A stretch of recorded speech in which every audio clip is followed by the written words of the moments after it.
وسلم کے دور میں نہیں تھا، نہ ہی صحابہ کرام کے دور میں تھا، اور ہمارے لیے دین صرف وہ ہے جو پیغمبر اسلام کے دور میں تھا اور صحابہ کے دور میں تھا۔ بات سمجھے کہ دین وہ ہے جو پیغمبر اسلام نے دیا۔ معلوم یوم دین فلاں یوم دین، جو چیز اس دور میں دین نہیں تھی وہ آج کے دور میں کیسے دین ہو سکتی ہے؟ لہذا اگر ان امور کا ثبوت رسول کریم صلی اللہ علیہ وسلم کے دور میں تھا پھر تو آج بھی کرے، اور بڑی بات ہے اس میں نہ تو محنت کرنی پڑتی ہے، بیٹھے بیٹھے ایک پارا پڑے اور کہیں کہ یار یہ فلاں مرحوم کو دے دو، تو اس میں کیا مشقت؟ لیکن یہ چیز پیغمبر اسلام کے دور میں نہیں تھی، یعنی جو چیز اس دور میں نہیں تھی وہ آج کے دور میں بھی نہیں ہو سکتی۔ اور ابھی آپ نے شیخ کا بیان سنا کہ ہر بدعت جو ہے وہ گمراہی ہے اور ہر گمراہی کا انجام جہنم کی آگ ہے، اور یہ ایک ایسا امر ہے کہ اس نے لوگوں کو عمل سے غافل کر دیا کہ ٹھیک ہے میرے مرنے کے بعد قرآن خوانی ہوگی اور مجھے قرآن کا ثواب بخشا جائے گا، اور آج یہ کاروبار بن چکا ہے۔ بعض جب لوگ ان کے عزیز فوت ہوتے ہیں تو مدرسے میں جاتے ہیں اور جا کر کہتے ہیں حضرت ہمیں قرآن بخشوانا ہے، تو انہوں نے باقاعدہ قرآن جمع کیے ہوئے ہوتے ہیں کہ تمہیں کتنے قرآن چاہیے، 30 چاہیے، 40 چاہیے۔ اس کی کیفیت یہ ہوتی ہے کہ ان کے مدرسے میں طلبہ ہوتے ہیں وہ قرآن کا دور کرتے ہیں، تو وہ دور کرتے جاتے ہیں اور خاتم لکھتے جاتے ہیں کہ آج ہم نے 5 پاروں کا دور کیا، آج ہم نے 1 پارے کا 3 بار دور کیا، جمع کرتے رہتے ہیں۔ تو جمع کرتے کرتے آخر یہ ہوتا ہے کہ ایک دن میں کئی قرآن ختم ہو جاتے ہیں، تو ان قرآنوں کو جمع کر لیتے ہیں اور کہتے ہیں حضرت ہم نے 40 قرآن جمع کیے ہوئے ہیں، آپ کو کتنے قرآن چاہیے؟ ایک قرآن کی قیمت 1000 روپیہ ہے، 2 چاہیے، 3 چاہیے، 50 چاہیے، وہ آپ کو یہاں سے مہیا ہو سکتے ہیں۔ تو انا للہ و انا الیہ راجعون، یعنی کس قدر دین سے دور کرنے کی بات ہے اور کتنی بڑی گمراہی اور جہالت۔ ایک مولوی صاحب کی حدیث بیان کر رہے تھے کہ ایک شخص اگر قبرستان جائے اپنے عزیز کی قبر پر کھڑے ہو کر ایک بار سورہ یاسین پڑھ لے تو اللہ تعالیٰ اس قبر میں مدفون سارے مردوں کو بخش دے گا، چاہے وہ 30,000 کیوں نہ ہو، یہ 70,000 کیوں نہ ہو، جب اتنی بڑی تعداد نکلے اللہ ان سب کو بخش دے گا۔ اب بتائیے اس جاہلانہ دور میں اس حدیث کو جو شخص سنے گا اسے کیا ضرورت عمل کرنا؟ وہ تو کہے گا کہ یقیناً جب میں مروں گا تو میرا کوئی عزیز میری قبر پر آ کر پڑھے گا سورہ یاسین، اگر کوئی میرا نہیں آئے گا تو کسی دوسرے کا تو آئے گا نا، تو اس کے بدلے اس کے پڑھنے کی وجہ سے اللہ بالکل معاف کر دے گا۔ تو یہ قرآن خوانی، قرآن بخشنا اور قرآن کی صورتوں کا ثواب پہنچانا اور یہ فاتحہ خوانی، یہ تمام کی تمام اس دور کی بدعات ہیں اور عمل سے دور کرنے کی باتیں ہیں، ان سے انکار کرنا چاہیے۔ اگر کسی کا روزوں میں انتقال ہو جاتا ہے تو کیا اس کے ولی پر یہ واجب ہے کہ وہ مرنے والے کے روزے پورے کرے؟ جو روزے باقی ہیں وہ تو پورے نہیں کرتے کیونکہ وہ روزے اس نے پائے ہی نہیں۔ ہاں بیماری کی حالت میں جو روزے اس نے پہلے چھوڑے، مثلا 10 روزے اس کا انتقال ہو گیا اور وہ بیماری کی وجہ سے پہلے 10 روزے یا ان میں سے 4 یا 5 روزے نہیں رکھ سکا، تو وہ روزے اس کا ولی رکھ سکتا ہے۔ ممانا علیہ الصیام صام عنہ ولیہ، صحیح بخاری کی حدیث ہے۔ اور ایک حدیث میں آتا ہے کہ روزے کی جگہ اگر وہ کفارہ ادا کرنا چاہے تو وہ بھی کر سکتا ہے، لہٰذا روزے بھی رکھ سکتا ہے اور کفارہ بھی ادا کر سکتا ہے، دونوں امر جائز۔ باقی رہ گیا بقیہ روزے، یعنی 10ویں کے بعد جو باقی روزے ہیں 20، تو وہ جو اس نے پائے ہی نہیں، لہٰذا وہ نہ اس پر فرض ہے اور نہ اس کا وارث رکھے۔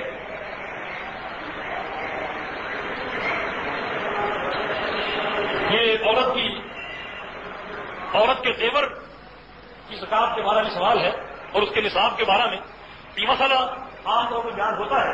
زیور میں زکات ہے، بہرحال ہے، اور زکات دینی چاہیے، زکات دینا فرض ہے، کیونکہ رسول اکرم صلی اللہ علیہ وسلم کی بعض حدیثیں اس عمل کو نشاندہی کرتی ہے کہ عورت اپنے زیور پہ زکات دے، اور زیور ہوتا ہی استعمال کے لیے ہے۔ بعض لوگ کہتے ہیں کہ استعمال کی چیز پہ زکات نہیں ہے، یہ ٹھیک ہے، استعمال کی چیز پہ زکات نہیں ہے سوائے زیور کے، کیونکہ زیور میں زکات کی ادائیگی کا حکم شریعت نے دیا ہے، یعنی اس میں زکات دینی چاہیے۔ جہاں پر نصاب کا تعلق ہے تو اس کی 2 حیثیتیں ہیں، ایک یہ کہ سونا آپ کے پاس زیور کی شکل میں ہے، دوسرا یہ کہ سونا آپ کے پاس ایک ڈلی کی شکل میں ہے، عید کی شکل میں۔ اگر وہ ڈلی یا عید کی شکل میں ہے تو اس کا نصاب 7.5 تولے ہے، 7.5 تولے سے کم وہ ڈلی ہے تو اس میں زکات نہیں ہے، اور 7.5 تولے یا اس سے زیادہ ہے تو اس میں زکات ہے۔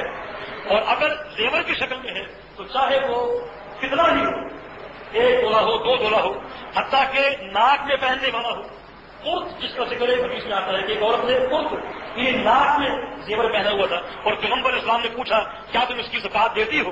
اگر زکات دیتی ہو تو ٹھیک ہے، اگر نہیں تو پھر بھی جہنم کی آگ۔ ایک عورت نے کنگن پہنے ہوئے تھے، پیغمبر اسلام نے پوچھا کیا تم اس کی زکات دیتی ہو؟ اگر دیتی ہو تو ٹھیک ہے، نہیں تو پھر جہنم کی آگ۔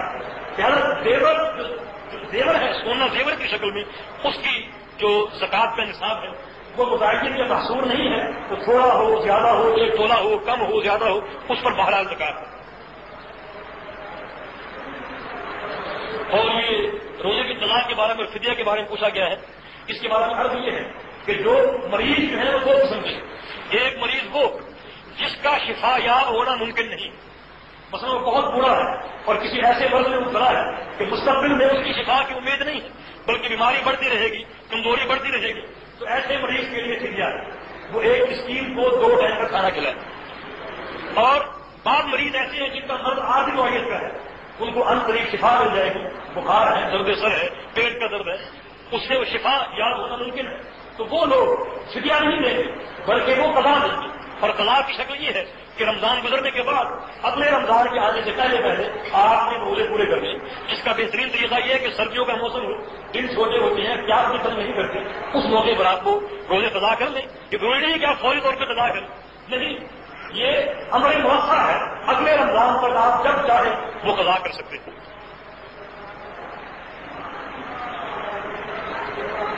عورت مسجد میں جا کر جماعت کے ساتھ ادا کر سکتی ہے یا اپنے گھر میں ادا کر تراویح کی نماز مسجد میں بھی ادا کر سکتی ہے، اپنے گھر میں بھی ادا کر سکتی ہے، دونوں عمل رسول کریم صلی اللہ علیہ وسلم کے دور سے ثابت ہے۔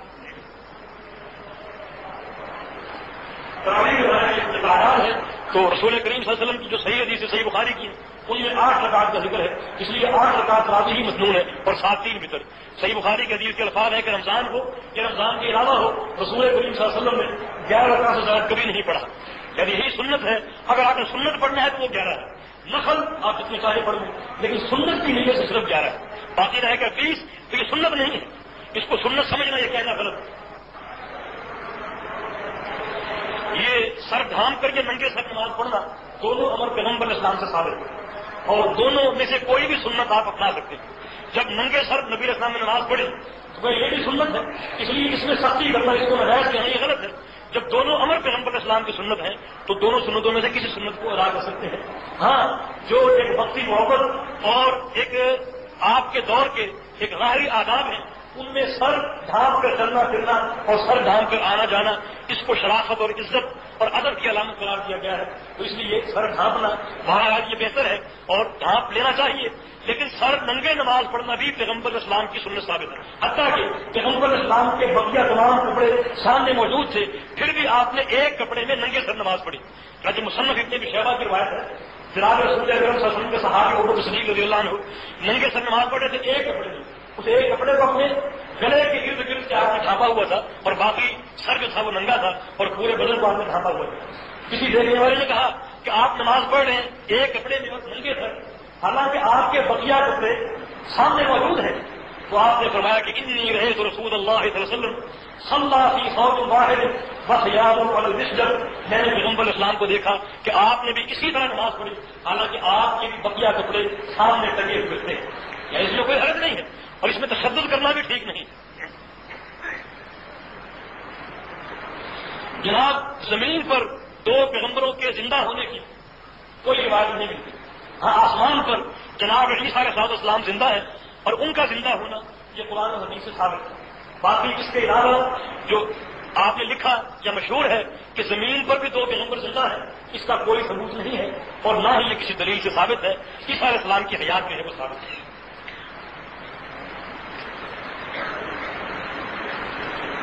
اگر خامد غصے میں آ کر لکھتا ہے طلاق نامہ اور پھر نیچے لکھتا ہے کہ میں اپنی ازدواجی زندگی سے مطمئن نہیں ہوں، اس لیے اپنی بیوی کو اور اس سے آگے کچھ نہیں لکھتا، تو کیا اس طرح ایک طلاق ہو جائے گی اور پھر اس کا شرعی طور پر کیا کرنا چاہیے؟ جواب دے کر ممنون فرمایا۔ اوپر طلاق نامہ لکھا ہے لیکن نیچے اس نے کوئی الفاظ نہیں لکھے کہ میں اپنی ازدواجی زندگی سے مطمئن نہیں ہوں، لہذا میں اپنی بیوی کو، بس یہاں تک لکھا، آگے کچھ نہیں لکھا۔ تو چونکہ اس نے کچھ نہیں لکھا اور طلاق جو ہے وہ طلاق دینے سے ہوتی ہے، نہ دینے سے نہیں ہوتی، لہذا ایسی شکل میں کوئی چیز واقع نہیں ہوگی اور نہ ہی طلاق واقع ہونے کی یہ صورت ہے۔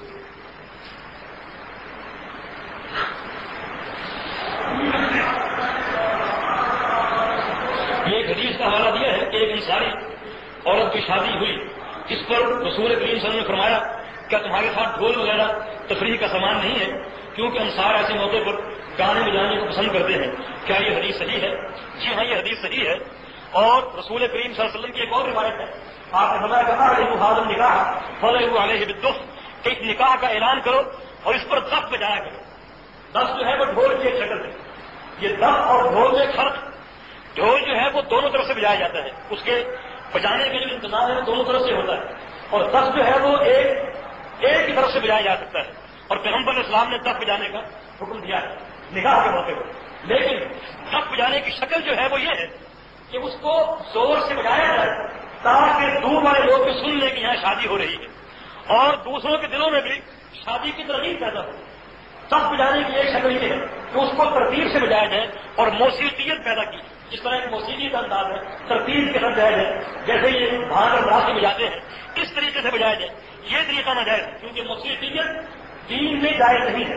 ہاں، اس کو زور سے پیٹا جائے اور آواز نکالی جائے، جو کہ اہل عرب کے یہاں معروف تھا کہ فلاں جگہ پر دف کی آواز آ رہی ہے، مانا یہ کہ وہاں نکاح ہو رہا ہے، تو اس طور پر جائز ہے نکاح کا اعلان کیا جائے تاکہ دوسروں کے دلوں میں بھی نکاح کی ترغیب پیدا ہو، اور جتنے نکاح زیادہ ہوں گے اتنا جو ہے وہ حرام کام کم ہوں گے، اور یہ شریعت کے مطلب نظر۔ باقی رہا انصار کا یہ واقعہ، تو اس واقعے میں صرف اتنی سی بات ہے کہ پیغمبر اسلام نے فرمایا کہ تمہارے ساتھ گانے والی بھی لونڈی ہونی چاہیے جو گائے، کیونکہ انصار جو ہیں اس موقع پر گانے کو پسند کرتے ہیں، اور گانے سے مراد یہ ہے کہ وہ اہل عرب کے کارنامے، جہاد کے، جنگوں کے کارنامے جو شعروں کی شکل میں محفوظ کر دیے گئے تھے، ان اشعار کو عورتیں جو ہے وہ آپس میں بیٹھ کر پڑھیں۔ یہ نہیں ہے کہ ان کو بلند آواز سے پڑھا جائے، مردوں میں اس کی آواز جائے، یا وہ گانے فوج ہو، یا ایسے الفاظ پر مبنی ہو جو الفاظ شریعت کے خلاف ہیں، ان تمام عوارض سے وہ گانے پاک ہو، تو مطلب اشعار عورتیں آپس میں بیٹھ کر پڑھ سکتی ہیں، اس میں کوئی حرج نہیں۔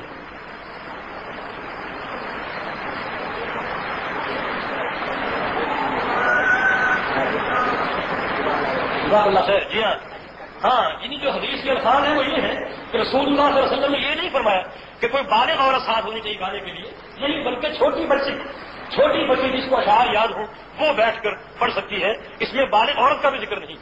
جزاک اللہ خیر۔ یہ مسجد خضرا میں جمعہ کی نماز سے پہلے خطبہ دیا جاتا ہے، خطبے کے بعد اذان ہوتی ہے، اذان کے بعد سنتوں کے لیے وقت دیا جاتا ہے، سنتوں کے بعد پھر اذان ہوتی ہے، اس کے بعد پھر عربی میں خطبہ دیا جاتا ہے، پھر نماز ہوتی ہے۔ اس کی شرعی حیثیت کیا ہے؟ رسول کریم صلی اللہ علیہ وسلم کی سنت سے جو عمل ثابت ہے وہ یہ ہے کہ رسول کریم صلی اللہ علیہ وسلم زوال ہوتے ہی اپنے گھر سے تشریف لے آتے تھے اور منبر پر رونق افروز ہوتے تھے۔ اس کے بعد مؤذن جو ہے آپ کے بیٹھتے ہی خطبے کی اذان دیتا تھا، چنانچہ اذان ہوتی اور آپ صلی اللہ علیہ وسلم خطبہ ارشاد فرماتے، اور خطبے کے فوراً بعد نہ کوئی وقت دیا جاتا، نہ اس طرح انتظار کیا جاتا، بلکہ رسول اکرم صلی اللہ علیہ وسلم فوراً نماز قائم فرماتے اور فرضی نماز ہوتی، اس کے بعد سنتیں وغیرہ پڑھنا اور لوگ اپنے گھروں کو چلے جاتے تھے۔ یہ مسنون عمل ہے جو پیغمبر اسلام کے دور میں تھا۔ ہاں، دور عثمانی میں ایک اذان کا اضافہ کیا گیا کیونکہ مدینہ پھیل گیا، لوگ زیادہ ہو گئے اور وقت کا اندازہ مشکل ہو گیا، چنانچہ ایک اذان مسجد سے باہر مقام غورا پر دی گئی اس دور میں۔ صرف دور عثمانی میں ایسا ہوا، ان کی ایک صلاحیت تھی، ایک اشتہار تھا، چنانچہ باہر کی اذان دی گئی۔ لیکن اصل جو مصنون طریقہ ہے وہ یہی ہے کہ جب امام منبر پر آ کے بیٹھ جائے تو جمعے کی اذان دی جائے اور اس کو جمعے کا خطبہ ہو اور نماز ہو اور کچھ نہیں۔ باقی اس قسم کا تکلف کرنا کہ پہلے اذان ہو، پھر تقریر ہو، اور پھر سنتوں کا ٹائم دیا جائے، پھر اذان ہو، پھر عربی میں خطبہ منبر پر ہو، اور پھر جماعت ہو، یہ تمام تکلفات پیغمبر اسلام کی حدیث ثابت نہیں۔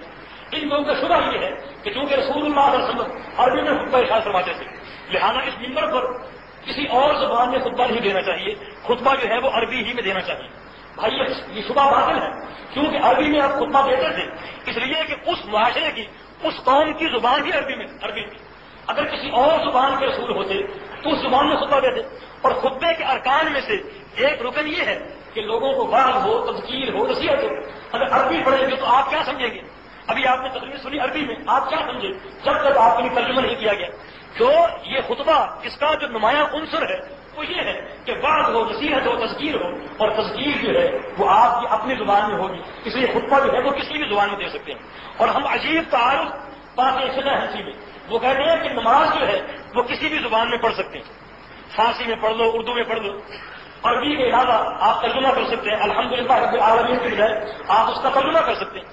وجہ یہ ہے کہ یہ قرآن جو ہمارے پاس ہے یہ وہ نہیں جو لوح محفوظ میں ہے، بلکہ لوح محفوظ کے قرآن کا ترجمہ ہے، اس کا مدلول ہے، جیسا کہ شرح عقائد نسخے میں موجود ہے، اس قرآن کا ترجمہ ہے۔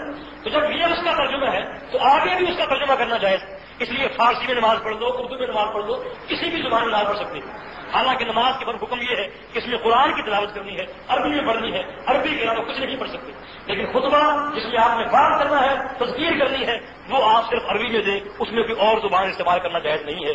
واہ، یہ کیا تفقع ہے، قربان جائے اس فقاہت پر۔ تو باہر کہ اللہ تبارک و تعالیٰ ہمیں کتاب و سنت کا عامل بنائے اور قرآن و حدیث پر عمل کرنے کی توفیق عطا فرمائے۔ مسجد حرام میں 20 رکعت تراویح ادا کی جاتی ہے، پہلا امام 10 اور دوسرا امام 10، اس طرح اور یہاں پر 8 رکعت ادا کی جاتی ہے۔ اس فرق کی کیا وجوہات ہے؟ یہ بات جو مشہور ہے کہ بیت اللہ میں 20 تراویح ہوتی ہے، اس کو ہمارے بھائی غلط طریقے سے بتاتے ہیں۔ 20 تراویح کا معنی یہ ہوتا ہے کہ ایک امام آئے، جس طرح پاکستان میں ہوتا ہے، اور وہ 20 رکعت کی امامت کرائے، حالانکہ یہ بات نہیں ہوتا۔ وہاں ایک امام آتے ہیں اور وہ 10 رکعت پڑھاتے ہیں اور وہ چلے جاتے ہیں، اس کے بعد دوسرے آتے ہیں، وہ بھی 10 پڑھاتے ہیں، وہ بھی چلے جاتے ہیں۔ مقصد یہ ہے وہاں کی حکومت کا اور وہاں کے جو لوگ ارباب فکر ہیں کہ بیت اللہ ایک ایسی جگہ ہے جہاں دن رات لوگ آتے ہیں، اور رمضان المبارک میں خاص طور پہ ہر ملک سے لوگ آتے ہیں، اور رمضان کی مخصوص عبادت جو ہے اور انتہائی افضل عبادت وہ تراویح کی نماز ہے۔ تو ایسا ہو کہ لوگ کسی وقت بھی آئیں، ان کو حرم میں نماز باجماعت مل جائے، تراویح جو ہے وہ ان کو باجماعت مل جائے۔ لہذا انہوں نے اس کا طریقہ یہ رکھا ہے کہ ایک امام صاحب آتے ہیں، 10 رکعت پڑھاتے ہیں، اب جنہوں نے وہ پڑھنی ہے وہ پڑھ لیں، اور جنہوں نے پوری کر لی وہ چلے جائیں، اور پھر دوسرے امام آتے ہیں وہ دوسری 10 رکعت پڑھاتے ہیں۔ تو اس کا یہ معنی نہیں کہ وہ 20 رکعت پڑھاتے ہیں یا 20 رکعت ان کا مذہب ہے۔ اگر مذہب بھی ہو یہ ثانوی بات ہے، لیکن پہلی بات یہ ہے کہ وہ اس انتظامی سہولت اور تمام لوگوں کی سہولت کو دیکھتے ہوئے انہوں نے یہ اقدام اٹھایا ہے۔ دوسری بات یہ ہے کہ اگر ان کا مذہب بھی ہو کہ واقعہ 20 رکعت بھی پڑھاتے ہیں تو کسی کا مذہب ہمارے لیے حجت نہیں ہو سکتا۔ ہمارے لیے حجت رسول اکرم صلی اللہ علیہ وسلم کا قول و فعل ہے، اور صحیح بخاری کی حدیث ہے رسول اکرم صلی اللہ علیہ وسلم کی رات کی نماز کے بارے میں جناب عائشہ صدیقہ رضی اللہ عنہا سے پوچھا گیا کہ رمضان میں آپ کتنی رکعت پڑھا چکے تھے، تو آپ نے فرمایا کہ ما کان یزید فی رمضان ولا فی غیرہ علی 11 رکعت۔ رسول اکرم صلی اللہ علیہ وسلم رمضان ہو یا رمضان کے علاوہ ہو 11 رکعت سے زائد آپ نے کبھی نہیں پڑھا۔ یعنی آپ نے سنت سوال یہ ہے کہ امام سمیع اللہ لمن حمدہ کہتا ہے تو کیا معلوم کو بھی، معلوم سے مقتدی، کیا مقتدی کو بھی سمیع اللہ لمن حمدہ کہنا چاہیے؟ ایک روایت امام صنعانی سبل السلام میں لائے ہیں جس کا معنی یہ ہے کہ مقتدی بھی سمیع اللہ لمن حمدہ کہہ سکتا ہے، امام کے ساتھ وہ بھی سمیع اللہ لمن حمدہ کہہ سکتا ہے، اور سمیع اللہ لمن حمدہ کہنے کے بعد ربنا لک الحمد حمدا کثیرا طیبا یہ کہے۔ یہ روایت کو صحیح مسلم کے حوالے سے لائی۔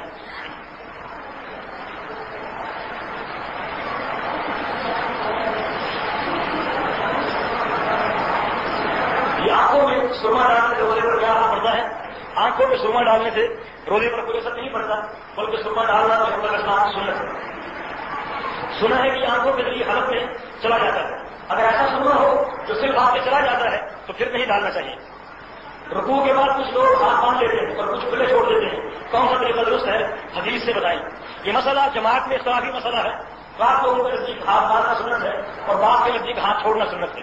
ہم بھی پہلے ہاتھ چھوڑا کرتے تھے، مگر ہاتھ باندھنے کے دلائل دیکھے الحمدللہ تو دل پر انہوں نے اثر کیا اور ہاتھ باندھنا شروع کر دیا۔ ہاتھ کھلا چھوڑنے کے بارے میں نے کوئی حدیث نہیں پڑھی، اگر کسی صاحب کو معلوم ہو تو ضرور ہمیں آگاہ کریں۔ البتہ باندھنے کے بارے میں رسول اکرم صلی اللہ علیہ وسلم کی ایک عام روایت ہے، سنن نسائی کی حدیث ہے کہ آپ کے بارے میں وائل بن حجر فرماتے ہیں کہ رسول اکرم صلی اللہ علیہ وسلم نماز میں جب بھی کھڑا ہونے کی حالت میں ہوتے اپنے ہاتھ باندھے رکھا کرتے تھے، اور رکوع کے بعد جو حالت ہے وہ بھی قیام کی حالت۔ بدعت کی دعا ہاتھ باندھ کر یا ہاتھ اٹھا کر یا ہاتھ کھلے چھوڑ کر مانگنی چاہیے۔ حدیث سے حوالہ دیں، رسول اکرم صلی اللہ علیہ وسلم سے مرفوعاً ایسی کوئی روایت نہیں ہے جس سے یہ ثابت ہوتا ہو کہ قنوت وتر میں ہاتھ اٹھا کر دعا مانگی گئی ہو۔ مرفوعاً ایسی کوئی روایت نہیں، البتہ بعض صحابہ کے بعد آثار ملتے ہیں۔ امام محمد نصر المروزی کی کتاب ہے قیام اللیل، اس میں وہ بعض آثار ہیں۔ بعض صحابہ کے آثار یہ ہے کہ وہ ہاتھ اٹھائے بغیر دعا مانگا کرتے تھے، اور بعض صحابہ کے آثار یہ ہیں کہ وہ ہاتھ اٹھا کر دعا مانگا کرتے تھے۔ جن صحابہ کے آثار یہ ہے کہ ہاتھ ساگر وغیرہ کرتے تھے ان کی سند میں بھی کلام اور ضرورت ہے، ان کی سند ضعیف ہے، لہٰذا بہتر یہ ہے کہ ہاتھ اٹھائے بغیر دعا کی جائے۔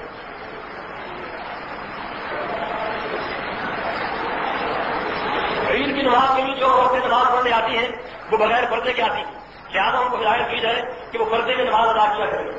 یہ رسول اللہ صلی اللہ علیہ وسلم کا فرمان ہے کہ عورتیں گھر سے نکلیں اور مکمل پردہ کر کے نکلیں، اسی لیے حجاب یعنی پردے کی آیات نازل ہوئی تاکہ وہ مکمل پردہ کے ساتھ آئے، تاکہ کسی قسم کے خطرے کا کوئی فائدہ باقی نہ رہے۔ رسول اکرم صلی اللہ علیہ وسلم نے فرمایا کہ عورتیں عیدگاہ میں آئیں، حتیٰ کہ اگر عورت کے پاس جلباب نہیں ہے، یعنی وہ چادر جس سے وہ اپنے پورے وجود کو ڈھانپ سکے اور چھپا سکے، تو وہ اپنی بہن یا اپنی سہیلی سے مستعار لے کر آئے۔ اس سے دو چیزیں سامنے آتی ہیں، نمبر ایک عورت کا عیدگاہ میں آنا اور اس کی تاکید، اور نمبر دو باپردہ ہو کر آنا، کیونکہ پیغمبر اسلام نے یہ نہیں فرمایا کہ اگر اپنے پاس جلباب نہ ہو تو بغیر جلباب کے آ جاؤ، بلکہ یہ فرمایا کہ جلباب کسی سے مستعار اور ادھار لے کر آؤ۔ تو یہ بھی اس حدیث کی برابر ہے اور اس حدیث کا فائدہ ہے کہ عورت پردے کے ساتھ آئے اور ایسی چادر یا ایسا جلباب اس کے پاس ہو جو اس کے پورے وجود کو ڈھانپے۔ اور یہ بھی شرعی مسئلہ ہے کہ چہرے کا بھی پردہ ہے، جو بعض علماء کہتے ہیں کہ چہرے کا پردہ فرض نہیں ہے، عورت چہرہ کھلا کر کے آ سکتی ہے، یہ بات غلط ہے اور رسول شرعیہ کے خلاف ہے، بلکہ چہرے کا بھی پردہ ہے اور اس کے لیے نصوص موجود ہے۔ اور سیدھی سی بات یہ ہے کہ پہلے پردہ نہیں تھا، پھر پردے کی آیت نازل ہوئی، تو پردے کی آیت کے نازل ہونے سے پہلے عورتیں کون سی چیز کھلا چھوڑا کرتی تھی، کون سی چیز ان کی ظاہر ہوئی تھی جن کو ڈھانپنے کا حکم دیا گیا؟ کیا چہرے کے علاوہ کوئی اور جسم کا حصہ بھی وہ کھلا چھوڑا کرتی تھی جن کے پردے کا حکم دیا گیا؟ یہ بالکل ظاہر بات ہے کہ ان کا چہرہ ہی ننگا رہتا تھا، اور چہرہ ہی حقیقت میں پہچان کی علامت ہے، اور چہرہ ہی حقیقت میں خواہشات کے ابھار کی علامت ہے، اس لیے اس کا ڈھانپنا ضروری ہے۔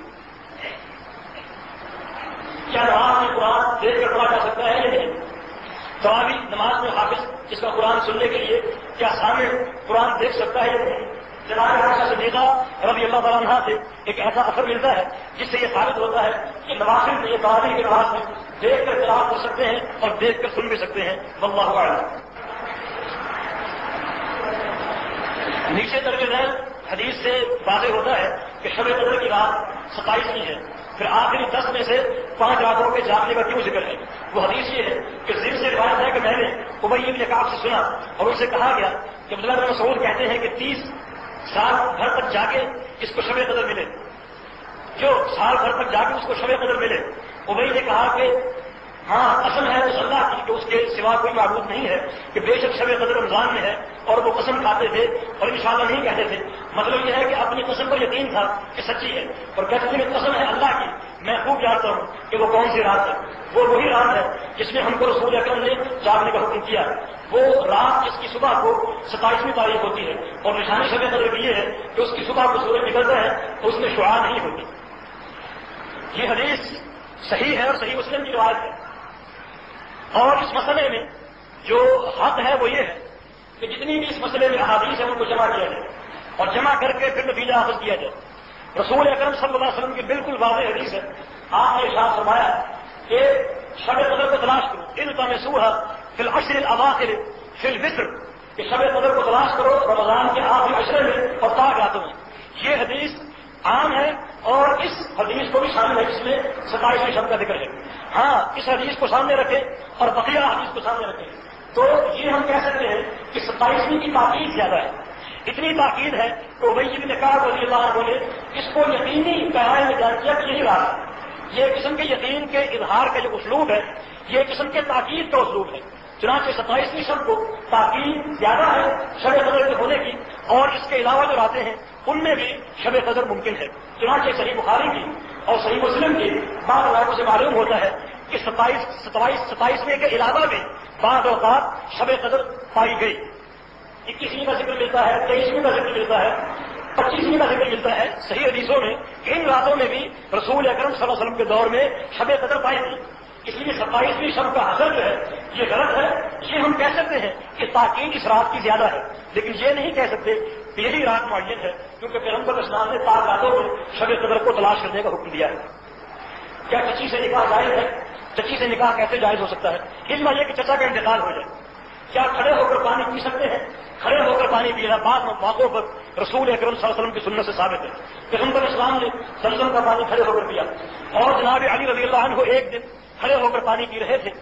تو لوگوں نے پوچھا کہ آپ کھڑے ہو کر پانی کیوں پی رہے ہیں؟ تو آپ نے فرمایا کہ میں نے پیغمبر اسلام کو دیکھا کہ آپ نے بھی کھڑے ہو کر پانی پیا.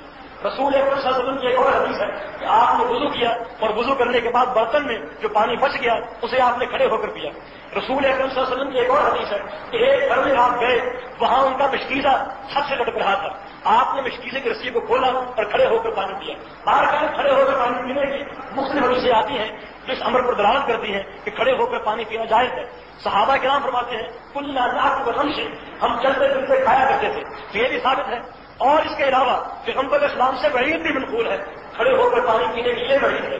نتیجہ بات یہ ہے کہ بیٹھ کر پانی پینا افضل ہے اور کھڑے ہو کر پانی پینا جائز ہے. اس کو ہم ناجائز نہیں کہہ سکتے, کیونکہ اگر ناجائز کہہ دیں تو پھر پیغمبر اسلام کے فعل کی کیا توجیہ پیش کریں گے. تو جو کام پیغمبر اسلام ثابت ہے وہ کام جائز ہے, اور اس کو حرام یا ناجائز کہنا اس کا ہمارے پاس کوئی اختیار نہیں. یہ سوال ہے کہ قرآن پاک کا ادب کہاں پر جائز ہے. ایک آدمی سب آدمیوں کے پیچھے قرآن پاک لے کر بیٹھ جاتا ہے اور تلاوت کرتا ہے, اور کہنے پر بھی وہ شخص قرآن پاک لے کر اسی جگہ پر بیٹھا رہتا ہے. اس شخص نے قرآن پاک کا کہاں تک ادب کیا؟ یہ ظاہری آداب ہیں, ان آداب کا شریعت میں کوئی بیان نہیں. بعض آداب وہ ہوتے ہیں جو معاشرے میں آداب بن جاتے ہیں, تو ان آداب کو پورا کرنا یہ مرفت کا درجہ رکھتا ہے, اور مرفت کا خلاف نہیں کرنا چاہیے. ایک انسان حتل مسل کی کوشش کرے کہ قرآن ایسی مقام پر پڑھے جہاں کسی کی پیٹھ نہ ہو, لیکن مثال کے طور پر ماحول ایسا ہے کہ مسجد میں بے شمار قرآن ہے اور پورا حال بھرا ہوا ہے.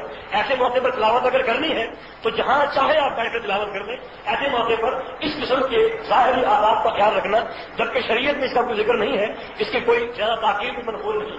ہاں حتل مسل کو اختلاف کرے اس سے, لیکن اگر اختلاف کی کوئی صورت نہیں اور پورا حال لوگوں سے بھرا ہوا ہے تو جہاں چاہے وہ بیٹھ کر تلاوت کر سکتا ہے.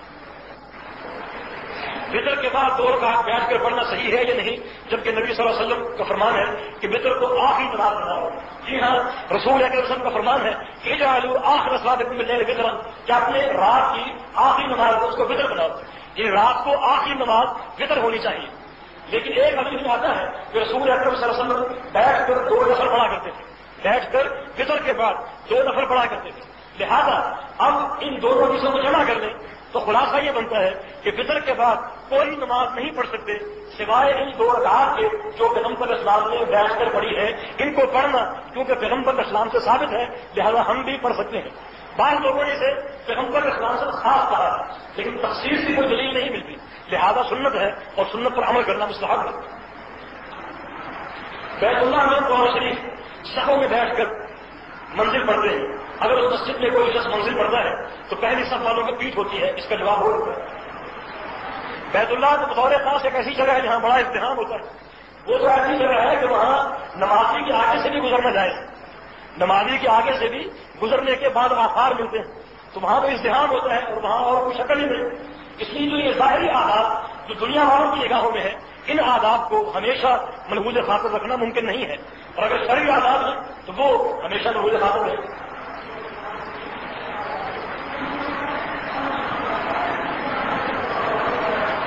رسول اکرم صلی اللہ علیہ وسلم کی امت میں 2 بڑے شہید ہیں, نام بتائیں. نبی اور رسول میں کیا فرق ہے؟ یہ 2 بڑے شہید, بعض شہداء کا ذکر حدیثوں میں آتا ہے, جس امیر حمزہ ہیں اور عثمان غنی رضی اللہ عنہ ہیں, ان کے بارے میں سید الشہداء کے الفاظ حدیثوں سے ملتے ہیں. یہ تو ثابت ہے امر. اس کے علاوہ اگر کوئی خاص حدیث ہے جس میں آپ نے بطور خاص 2 بڑے شہیدوں کا ذکر کیا ہو تو ایسی کوئی حدیث میری نگاہوں سے نہیں گزری.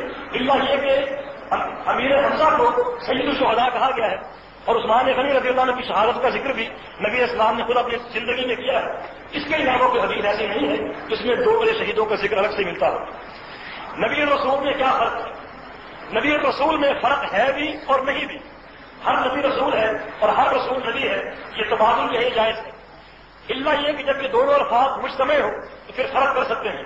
وہ فرق یہ ہے کہ جس نبی پر جو نبی پہلی شریعت کا تابع ہو وہ نبی ہے, اللہ کا وہ پیغمبر جو پہلی شریعت کا ہو وہ تابع ہو، اسی شریعت کا مبلغ ہو، کہ پہلے نبی کو فوت کرنے کے بعد اس کو بھیجا جائے کہ تمہیں بھی وہی شریعت دی گئی ہے جو پہلے نبی کی تھی تو وہ نبی ہے، اور اگر اس کو نئی شریعت اور نئی کتاب دی گئی اور پہلے حکام کو منسوخ کیا گیا تو وہ رسول ہے۔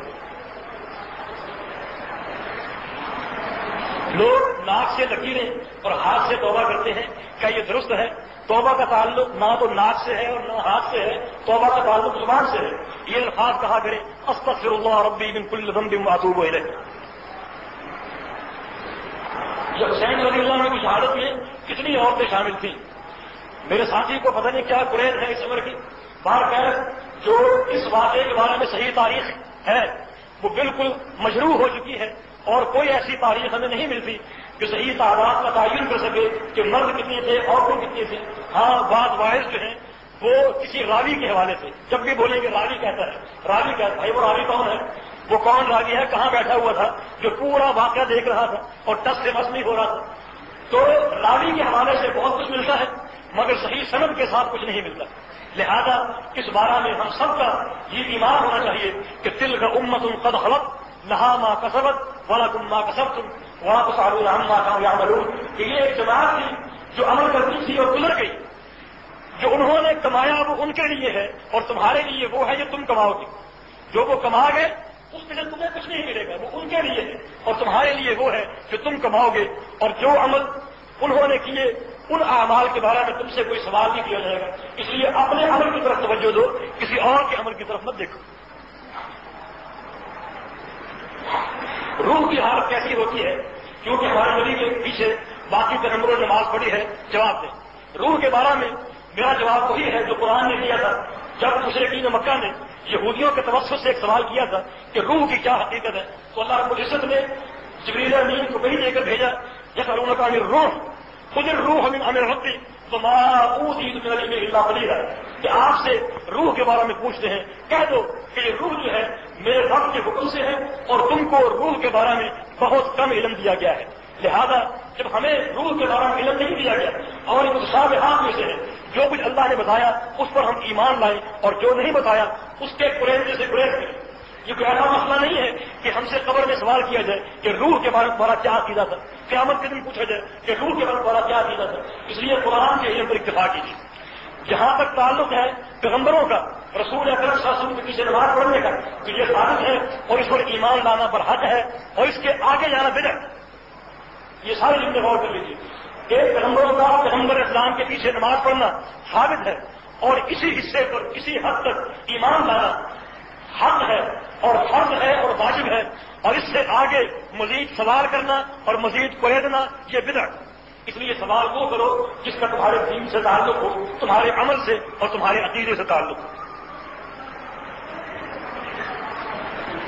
کیا نماز تراویح کے بعد نفل پڑھ سکتے ہیں؟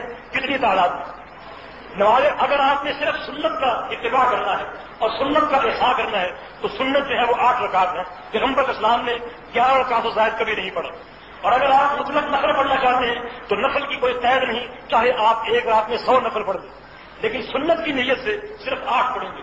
جو لوگ سنت کی نیت سے 20 پڑھتے ہیں ان کا فعل محض لغو ہے اور پیغمبر اسلام کی سنت کے خلاف ہے۔ کیا سورہ بقرہ کی آخری آیات کا جواب نماز میں دے سکتے ہیں؟ کسی صحیح حدیث سے ثابت نہیں ہے۔ کیا سفر میں فجر کی سنت پڑھ سکتے ہیں؟ رسول اللہ صلی اللہ علیہ وسلم نے سفر میں یا حضر میں کبھی بھی فجر کی سنتیں نہیں چھوڑی، کبھی بھی آپ نے فجر کی سنتیں نہیں چھوڑی۔ لہٰذا ہمیں بھی پیغمبر اسلام کی سنت کا اتباع کرنا چاہیے اور حضر اور سفر میں ہمیشہ فجر کی سنتیں ہم کو ادا کرنی چاہیے، حتیٰ کہ ایک سفر میں آپ کی سنتیں قضا ہو گئی، نماز بھی قضا ہو گئی۔ مشہور غزلے کا ذکر ہے، آپ واپس آ رہے تھے، رات کا وقت تھا، آپ نے فرمایا کہ ہمارا کو پہرا دے اور ہم کو نماز کے لیے کون جگائے گا؟ تو بلال نے کہا یا رسول اللہ میں جگاؤں گا۔ تو آپ نے فرمایا کہ اذن تنام، تم تو ضرور سو جاؤ گے، لیکن آپ نے کہا کہ ٹھیک ہے تم پہرا دو۔ انہوں نے پہرا دینا شروع کر دیا اور پوری رات کھڑے ہو کے گزاری، حتیٰ کہ جب فجر کا وقت قریب آ گیا بہت خوش ہوئے کہ اب تو میں سرخرو ہو جاؤں گا اور عین وقت پر پیغمبر اسلام کو جگاؤں گا۔ چنانچہ وہ ایک سواری کے ساتھ ٹیک لگا کر بیٹھ گئے اور ٹیک لگائی اور ان پر نیند طاری ہو گئی۔ اللہ کا کام ہے، اللہ کی قدرت، نیند طاری ہو گئی۔ ادھر فجر طلوع ہو رہی ہے، ادھر یہ سو رہے ہیں، حتیٰ کہ ان پر کیا ہی نیند آ گئی، وہ سو گئے۔ فجر طلوع ہو گئی، حتیٰ کہ سورج میں طلوع ہو گئی۔ اول رسول اللہ صلی اللہ علیہ وسلم، سب سے پہلے پیغمبر اسلام بیدار ہوئے اور آپ نے صحابہ کو اٹھایا اور فرمایا کہ اس مقام پر تمہارے پاس شیطان آ چکا ہے، یہاں سے کچھ سفر کرو، آگے جاؤ اور آگے جا کر فجر کی نماز پڑھیں گے۔ وہاں آپ نے اذان دلوائی اور پہلے 2 سنتیں پڑھی، اس کے بعد 2 فرض کی جماعت آپ نے کرائی۔ لہذا قضاء کے بعد بھی آپ نے سنت پڑھی ہے، اس لیے حضر ہو، قصر، سفر ہو، کوئی بھی حالت ہو، سنتیں پڑھنی چاہیے۔ مقتدی امام کے ساتھ اس حالت میں ملا تو اسے 2 رکعتیں ملی۔ سلام کے بعد مقتدی اپنی بقیہ نماز پوری کر رہا تھا کہ امام نے غلطی سے 3 رکعتیں پڑھائی تھی اور امام نے دوبارہ 1 رکعت پڑھنی شروع کی، تو کیا اس حالت میں مقتدی اپنی 2 رکعتیں پوری کرے یا امام کے ساتھ شامل ہو جائے؟ مقتدی کو امام کے ساتھ شامل ہونا فرض ہے، وہ امام کے ساتھ 3 رکعت پڑھے، اس کے بعد 1 رکعت باقی رہے گی اور وہ 1 رکعت جو ہے وہ بعد میں پوری کر لے گی۔ عقیقہ بچے کا کرنا 7 دن کرنا، 7ویں دن کرنا ہم نے سنا ہے، اگر کسی وجہ سے 7ویں دن نہ ہو سکے تو 6 ماہ بعد یا کم از کم یا کم یا زیادہ عرصہ کے بعد کیا جائے تو پھر عقیقہ ہوگا یا نہیں ہوگا۔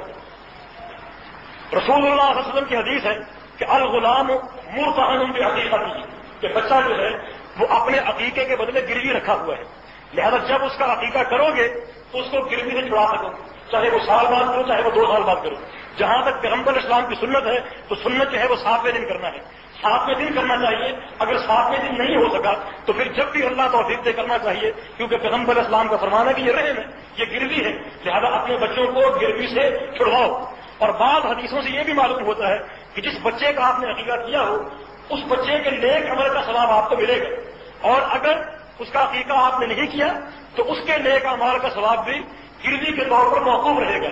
جب عقیقہ کرو گے تو پھر اس کا سلسلہ بحال ہوگا، اس لیے بچوں کا عقیقہ کرنا چاہیے۔ اور اگر کسی شخص کا عقیقہ نہیں ہوا تو وہ جب چاہے وہ 70 سال کی عمر میں ہے اس کو عقیقہ کر لینا چاہیے، کیونکہ رسول اللہ صلی اللہ علیہ وسلم نے فرمایا کہ جب تک عقیقہ نہیں ہوگا اس کا رہن اور گروی پن برقرار رہے گا۔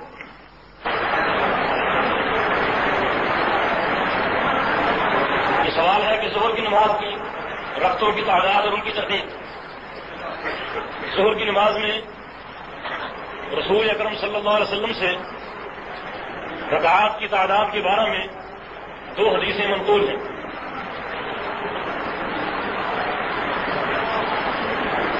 ایک حدیث کا خلاصہ یہ ہے کہ رسول اکرم صلی اللہ علیہ وسلم ظہر کی نماز میں فرض اور سنتوں سمیت 10 رکعات پڑھا کرتے تھے، جس کی ترتیب یوں ہے کہ پہلے 4 سنتیں، پھر 4 فرض اور پھر 2 سنتیں۔ ایک روایت میں ظہر سے پہلے 2 سنتوں کا بھی ذکر ہے، جس کا معنی یہ ہے کہ پھر ظہر کی رکعات 8 ہوئی، 2 سنتیں، پھر 4 فرض اور پھر 2 سنتیں۔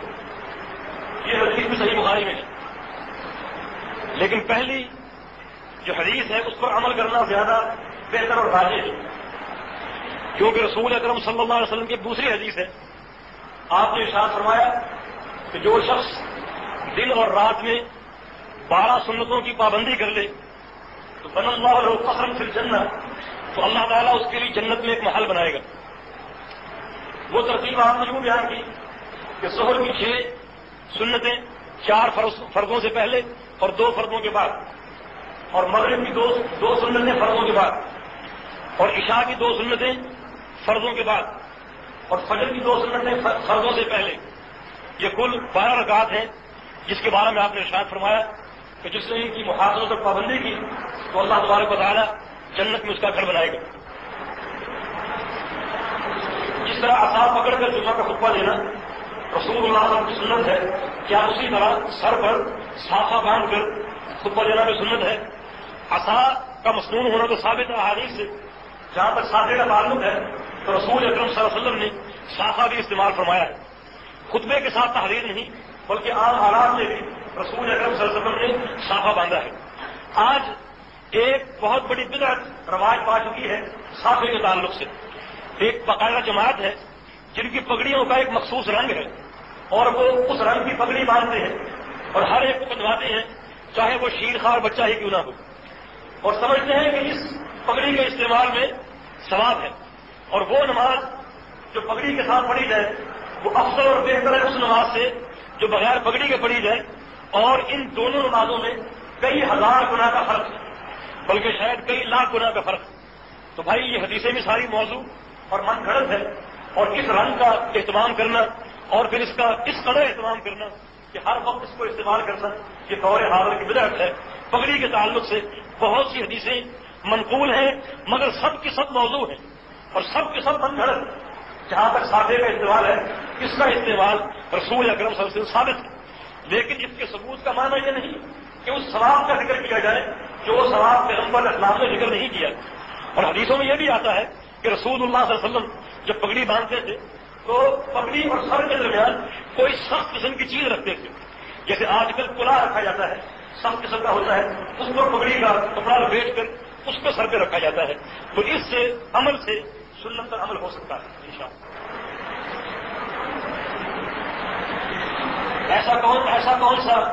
ایسی کون سی خدمت ہے جس کے ادا کرنے سے ماں باپ کا حق ادا ہو جاتا ہے اور احسان باقی نہیں رہتا؟ جس چیز کے وہ محتاج ہو اپنی زندگی میں، جس خدمت کے محتاج ہو اور جس خدمت کی ان کو ضرورت ہو، اس خدمت کو پیش کرنا یہ ان کا حق ادا کرنا ہے۔ اور قرآن حکیم میں ماں باپ کے لیے دعا کا حکم دیا گیا ہے، جن میں سے ایک خاص دعا یہ ہے کہ رب ارحمہما کما ربیانی صغیرا، یہ دعا پڑھی جائے کہ یا اللہ میرے والدین پر اسی طرح رحم فرما جس طرح انہوں نے مجھ پر میرے بچپن میں رحم کیا تھا اور مجھ کو پالا اور پوسا اور میری تکلیف ان کو برداشت نہیں ہوتی تھی، اس طرح تو بھی ان پر رحم فرما۔ تو اس قسم کی دعا کرنی چاہیے۔ تو یہ تو تعلق ہے ان کی زندگی میں، ان کے انتقال کے بعد کس طرح ان کی خدمت کا حق ادا کیا جائے۔ رسول اللہ صلی اللہ علیہ وسلم کے پاس ایک سائل آتا ہے اور وہ آ کر پوچھتا ہے کہ یا رسول اللہ میرے والدین فوت ہو چکے ہیں اور میں چاہتا ہوں کہ ان کا حق ادا کروں، ان کی خدمت کروں، تو اس کا کوئی طریقہ ہے؟ تو رسول اللہ صلی اللہ علیہ وسلم نے ارشاد فرمایا کہ ہاں کچھ طریقے ایسے ہیں کہ جن سے تمہارا تعلق تمہارے والدین سے بحال رہے گا اور تم ان کی خدمت کر سکو گے۔ فرمایا کہ ان طریقوں میں سے ایک طریقہ یہ ہے کہ ان کا جنازہ پڑھنا جو ہو چکا، نمبر 2 ان کے لیے رحم کی دعا کرنا، اللہ سے ان کے رحمت طلب کرو، نمبر 3 یہ کہ جو ان کا مشن تھا ادھورا رہ گیا، نیک تھا بہتر تھا، اس کو تم پورا کرو، اور نمبر 4 یہ کہ جو ان کے رشتہ دار ہیں، جو تمہارے رشتہ دار ہیں، کہ ان کی وجہ سے رشتہ داروں کے ساتھ تمہارا تعلق بحال ہوا، اگر ان رشتہ داروں میں سے کسی سے کوئی ناراضگی ہے یا کوئی بوجھ ہے تو اس کو ختم کرو اور قضاء رحمی کو ختم کر کے صلہ رحمی پیدا کرو۔ اور سنا کہ 5واں حق یہ ہے کہ جو ان کے ملنے والے خاص دوست تھے ان کا تم اکرام و احترام کیا کرو۔ تو خلاصہ یہ ہے کہ ان کے لیے دعا کرنا، ان کے نام ان کے لیے خرچ کرنا کہ اس خرچ کا ثواب ان کو پہنچ جائے، یہ والدین کا حق خدمت ہے۔ باقی جو آج کل طریقے مرضی اور مربج ہیں جن میں تیجے کا اہتمام، دسویں کا اہتمام، 40ویں کا اہتمام اور پھر برسی کا اہتمام اور پھر قرآن خوانی کا اہتمام، یہ تمام کے تمام دور حاضر کی بدعات ہیں جن سے رسول اکرم صلی اللہ علیہ وسلم کا دین یکسر اور مکمل بری اور پاک اور صاف ہے۔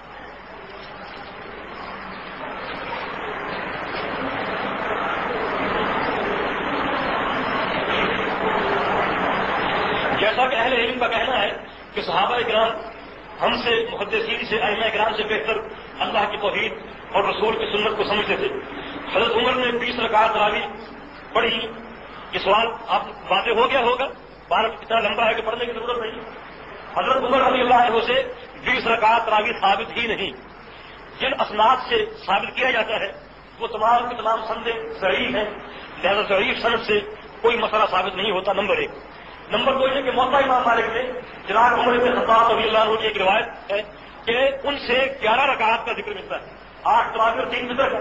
لہذا ان کا وہ عمل یا ان کا وہ قول یا وہ فتویٰ جو پیغمبر اسلام کی سنت کے مطابق ہے اسے قبول کرو گے، یا وہ ضعیف عمل جو پیغمبر اسلام کی سنت کے خلاف سے قبول کرو گے؟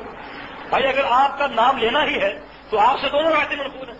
انصاف کا مطالبہ یہ ہے کہ ان دونوں روایتوں کو دیکھو اور یہ دیکھو کہ ان دونوں روایتوں میں سنت کے قریب کون سی روایت ہے، جو سنت کے قریب ہے اس کو اختیار کر دو، وہ صحیح بھی ہے، اور جو روایت سنت کے خلاف ہے وہ ضعیف بھی ہے، اس کو تم نے کیوں اختیار کیا ہوا؟ حضور اکرم صلی اللہ علیہ وسلم کی زندگی میں احکام تبدیل ہوتے رہے۔ کیا حضور اکرم صلی اللہ علیہ وسلم آخری نماز میں رفع کیا تھا اور بعد نماز میں الحمد شریف کے بعد بلند آواز سے آمین کہی تھی؟ برائے مہربانی حدیث کی روشنی میں بیان فرما دیجیے۔ رسول اکرم صلی اللہ علیہ وسلم سے کوئی ایک نماز کی ثابت نہیں، نہ پہلی اور نہ آخری جو رفع یدین کے بغیر ہو۔ من ادعا فعلیہ البیان، جو دعویٰ کرے کہ بغیر رفع الیدین کے پڑھی آپ نے وہ بیان کرے، دلیل پیش کرے. ہمارا یہ دعویٰ ہے کہ آپ کی کوئی نماز رفع الیدین کے بغیر نہیں ہے. بات ساتھی کہتے ہیں کہ منسوخ ہو گیا، تو یہ منسوخ ہونا سمجھ میں نہیں آتا. بھائی ناسخ کیا ہے، کس دلیل نے منسوخ کیا؟ کہتے ہیں کہ منسوخ کرنے والی دلیل یہ ہے کہ رسول اللہ صلی اللہ علیہ وسلم ایک دفعہ مسجد میں آئے، آ کر دیکھا کہ صحابہ کا نماز پڑھ رہے ہیں، رفع الیدین کر رہے ہیں. فرمایا کہ یہ کیا ہو گیا تمہیں؟ گھوڑے کی دم کی طرح اپنے ہاتھوں کو ہلاتے ہو، اور سکون رہا کرو، مانا یہ کہ رفع الیدین نہ کیا کرو. تو بھائی اس حدیث نے رفع الیدین کو منسوخ کر دیا. ہم کہتے ہیں کہ ٹھیک ہے منسوخ کر دیا، ہم قبول کرتے ہیں، لیکن تھوڑی دیر کے لیے سوچیے اور غور کیجیے کہ منسوخ ہونے کا معنی یہ ہے کہ رفع الیدین پہلے مشروع تھا، نبی علیہ السلام نے بھی کیا اور صحابہ نے بھی کیا. اور مشروع ہونے کا معنی یہ ہے کہ اللہ کے حکم سے مشروع تھا، کیونکہ شریعت سازی کا اختیار نہ پیغمبر کو ہے نہ صحابہ کو ہے، بلکہ یہ منصب اللہ کا ہے. تو اللہ کے حکم دینے سے نبی علیہ السلام نے بھی کیا، صحابہ نے بھی کیا، اور اس حدیث نے منسوخ کر دیا. اب آپ غور کیجیے کہ جب نبی علیہ السلام نے بھی کیا، اللہ نے کرنے کا حکم دیا، صحابہ نے بھی کیا، تو جو عمل اللہ نے کرایا ہو، نبی علیہ السلام نے کیا ہو، صحابہ نے کیا ہو، اس عمل کے بارے میں کوئی شریف آدمی کہہ سکتا ہے کہ یہ گھوڑے کی دم کی طرح ہاتھوں کو ہلایا جا رہا ہے؟ غور کریں آپ، شریعت تو اللہ کی ہے، معنی یہ کہ اللہ کو علم نہیں تھا کہ یہ عمل گھوڑے کی دم کی طرح ہاتھ ہلانا ہے. اور مشروع ہونے کا معنی یہ ہے کہ اللہ کے حکم سے مشروع تھا، کیونکہ شریعت سازی کا اختیار نہ پیغمبر کو ہے نہ صحابہ کو ہے، بلکہ یہ منصب اللہ کا ہے. تو اللہ کے حکم دینے سے نبی علیہ السلام نے بھی کیا، صحابہ نے بھی کیا، اور اس حدیث نے منسوخ کر دیا. اب آپ غور کیجیے کہ جب نبی علیہ السلام نے بھی کیا، اللہ نے کرنے کا حکم دیا، صحابہ نے بھی کیا، تو جو عمل اللہ نے کرایا ہو، نبی علیہ السلام نے کیا ہو، صحابہ نے کیا ہو، اس عمل کے بارے میں کوئی شریف آدمی کہہ سکتا ہے کہ یہ گھوڑے کی دم کی طرح ہاتھوں کو ہلایا جا رہا ہے؟ غور کریں آپ، شریعت تو اللہ کی ہے، معنی یہ کہ اللہ کو علم نہیں تھا کہ یہ عمل گھوڑے کی دم کی طرح ہاتھ ہلانا ہے. تو یہ گستاخی کس کے ہاتھ میں ہے؟ یہ اللہ کی بھی توہین ہے، رسول کی بھی توہین ہے، صحابہ کی بھی توہین ہے، ان تمام کے عمل کی بھی توہین ہے. جبکہ اس حدیث کا صاف ستھرا اور سیدھا سادہ معنی یہ ہے کہ جناب جابر بن سمرہ فرماتے ہیں کہ رسول اللہ صلی اللہ علیہ وسلم مسجد میں آئے اور صحابہ کرام سلام پھیرتے وقت اپنے ہاتھوں کو ہلایا کرتے تھے، السلام علیکم رحمۃ اللہ، السلام علیکم رحمۃ اللہ. فرمایا کہ یہ کیا تم گھوڑے کی دم کی طرح اپنے ہاتھوں کو ہلاتے ہو، نماز میں خاموش اور پرسکون رہا کرو. یہی اس حدیث کی دلالت ہے اور یہی اس کا محمل ہے. اس کے علاوہ جو کچھ بیان کیا جاتا ہے وہ سب کا سب غلط ہے، اور یہ متاثرین حنفیہ کی کاوش ہے. وہ اس حدیث کو خام کا رفع الیدین کے باب میں داخل کرنے کی کوشش کرتے ہیں، ورنہ جو متقدرین احناف ہیں، بالخصوص امام طحاوی، جنہوں نے رفع الیدین کو ثابت کرنے کے لیے ایڑی چوٹی کا ناجائز طور لگایا، ان کو یہ حدیث نظر کیوں نہیں آئی کہ تمہارے محدثین ہیں، ثابتین ہیں، اسلاف ہیں، جنہوں نے خام خواہ حدیثوں کو وضع کر کے اس کو ختم کرنے کی کوشش کی؟ یہ حدیث تو ان کو بھی دکھائی نہیں گی، تمہیں کیسے دکھائی دے گی؟ تو اصل بات یہ ہے کہ تمہارے جو علماء اسلاف ہیں اور ثابتین ہیں وہ بھی اس حدیث کے بارے میں جانتے تھے کہ اس حدیث کا مقام رفع الیدین نہیں، رکوع کے وقت اور رکوع سے اٹھتے تھے، بلکہ سلام پھیرتے وقت کی جو ہاتھوں کی حرکت تھی وہ اس سے بات تھی. کیا رسول اللہ صلی اللہ علیہ وسلم میں علم غیب کی صلاحیت تھی؟ رسول اللہ صلی اللہ علیہ وسلم میں علم غیب کی صلاحیت نہیں تھی اور کسی میں بھی نہیں تھی. یہ صرف اللہ کا منصب ہے. اللہ فرماتا ہے قل لا يعلم من في السماوات ومن في الارض الغیب الا اللہ. اے پیغمبر کہہ دیجیے کہ آسمانوں اور زمین کی مخلوقات میں سے کوئی بھی مخلوق علم غیب نہیں جانتی الا اللہ. یہ صرف اللہ کا خاصہ اور اللہ کا منصب ہے. لہذا اللہ کے خاصے کو کسی مخلوق کے ساتھ جوڑنا یہی شرک ہے جو مشرکین عرب کا شرک تھا، اور یہ صریح شرک ہے. اس لیے اس قسم کا عقیدہ کہ فلاں کو بھی علم غیب تھا یا فلاں کو بھی علم غیب تھا، اس قسم کا عقیدہ بالکل شرک ہے اور نص قرآن کے خلاف ہے. اگر نماز فجر میں دوران سنت فرض نماز کھڑی ہو جائے تو بتائیے سنت چھوڑ کر فرض میں شامل ہو جائے یا سنت پڑھ لی جائے؟ رسول اللہ صلی اللہ علیہ وسلم کی حدیث ہے، آپ نے ارشاد فرمایا کہ اذا اقیمت الصلاۃ فلا صلاۃ الا التي اقیمت، کہ جب جماعت کھڑی ہو جائے تو پھر جماعت کھڑی ہونے کے بعد دوسری کوئی نماز نہیں سوائے اس نماز کی جو قائم ہو چکی ہے، پھر وہی نماز آپ نے پڑھنی ہے. لہٰذا چاہے فجر کے فرض ہوں یا کسی بھی نماز کے فرض ہوں، جب وہ قائم ہو جائیں تو ان کے قائم ہونے کے بعد کوئی سنت آپ نہیں ادا کر سکتے، خاص طور پہ فجر کی سنتیں بھی ادا نہیں کر سکتے. اس بات میں ایک حدیث پیش کی جاتی ہے کہ آپ نے فرمایا کہ پھر کوئی نماز نہیں سوائے فرض نماز کے، اور پھر آپ نے فرمایا کہ سوائے فجر کی سنت ہوگی. تو بھائی اس حدیث کے بارے میں غور سے سن لیجیے کہ یہ حدیث سراسر ضعیف ہے، نمبر ایک. نمبر دو یہ کہ ضعیف ہونے کے ساتھ ساتھ ایک صحیح حدیث کے خلاف بھی ہے. اس صحیح حدیث کے الفاظ یہ ہے کہ جب آپ نے فرمایا کہ جب فرض کھڑے ہو جائیں تو پھر کوئی نماز نہیں سوائے فرض کے، تو صحابہ نے پوچھا کہ کیا فجر کی نماز بھی؟ فرمایا کہ ہاں فجر کی نماز بھی. جب فجر کی نماز میں قائم ہو جائے تو پھر فجر کی نماز میں شامل ہو جاؤ اور سنتوں کو چھوڑ دو اور کاٹ دو اور بعد میں ان کو پڑھ لیا جائے. تو یہ حدیث صحیح ہے اور اس ضعیف حدیث کے خلاف بھی ہے، لہذا فتویٰ اور عمل اسی حدیث پر ہوگا. تراویح کے دوران جو سجدہ کا حکم آتا ہے اس کے لیے رفع دین کرنا سنت ہے. اس موقع پر رفع دین کرنا پیغمبر اسلام کے عمل یا آپ کی سنت سے ثابت نہیں. یزید کی شخصیت کا شریعت کے اعتبار سے یزید کی شخصیت شریعت کے اعتبار سے کیسی تھی؟ لوگ اسے عیاش اور فحاش سمجھتے ہیں، کیا یہ درست ہے؟ لوگ جو سمجھتے ہیں وہ سمجھتے رہیں. ہمارے سامنے صحیح بخاری کی ایک حدیث ہے، رسول اللہ صلی اللہ علیہ وسلم نے قسطنطنیہ کی لشکر کی آپ نے بشارت دی، پیش گوئی فرمائی اور فرمایا کہ اس لشکر میں شمولیت اختیار کرنے والوں کو میں جنت کی بشارت دیتا ہوں. اور قسطنطنیہ میں چڑھائی کرنے والے 2 لشکر تھے، ایک میں یزید کی شرکت باقاعدہ سپہ سالار کی حیثیت سے ثابت ہے، یعنی جس کے بارے میں رسول اللہ علیہ وسلم کی طرف سے جنت کی بشارت ہو اس کے بارے میں ہم کیچڑ اچھالیں یا اپنی طرف سے کوئی ایسی بات کہیں جو صحیح اور مسند تاریخ سے ثابت بھی نہ ہو، تو پھر یہ بات انتہائی قابل افسوس ہے. اور تاریخ کے بارے میں یاد رکھیں، تاریخ کے بارے میں آج کل بہت کچھ اب کو یاد پایا جاتا ہے. ایسی کتابیں ہیں جن کا صحت سے کوئی خاص تعلق بھی نہیں ہے، تو ان کتابوں پر بنا کرنا اور ان کتابوں کی روشنی میں تاریخی باتیں بیان کرنا یہ بہت بڑی فوج غلطی ہے. اور اس غلطی کا بڑے بڑے شکار ہوئے، جیسے جناب مودودی صاحب، انہوں نے اپنی کتاب خلافت الملوکیت میں تاریخ کے حوالے سے وہ کلاباغیاں کھائی ہیں اور ایسے ایسے مسائل بیان کیے اور ایسی ایسی شخصیات پر فکر اچھالے الیاذ باللہ. تو تاریخ کے بعد میں بھی ہمیں ایسی سوچ سمجھ کا قدم رکھنا چاہیے اور صحیح تاریخ کا انتخاب کرنا چاہیے. تاریخ کے سلسلے بہت کم ہیں جو صحیح ہیں، ان پر ہمارا مدار ہونا چاہیے. مغرب اور عشاء کے درمیانی حصے میں اگر 2 رکعات پڑھ کر 6 رکعتیں نماز پڑھی جائے تو اس کی کیا اہمیت ہے؟ یہ 6 رکعات رسول اللہ صلی اللہ علیہ وسلم کی سنت اور آپ کے فرمان سے ثابت ہے، ان کو پڑھ سکتے ہیں. کیا حسین کی شہادت کا علم رسول اللہ صلی اللہ علیہ وسلم کو تھا؟ کیا واقعہ کربلا کی پیش گوئی آپ نے پہلے کر دی تھی؟ مسند احمد میں کچھ حدیثیں نظر سے گزری ہیں جن سے یہ ثابت ہوتا ہے کہ آپ کو پہلے علم تھا، لیکن ان تمام حدیثوں کے اسناد میں کلام ہے. اس لیے ہم اس کا علم اللہ کی طرف موقوف کرتے ہیں کہ اللہ تعالیٰ بہتر جانتا ہے. اور پھر اس واقعے کی طرف یا اس قسم کے دیگر واقعات کی طرف زیادہ غور کرنا اور زیادہ اپنی ہمتیں صرف کرنا، اس کی ضرورت بھی کیا ہے؟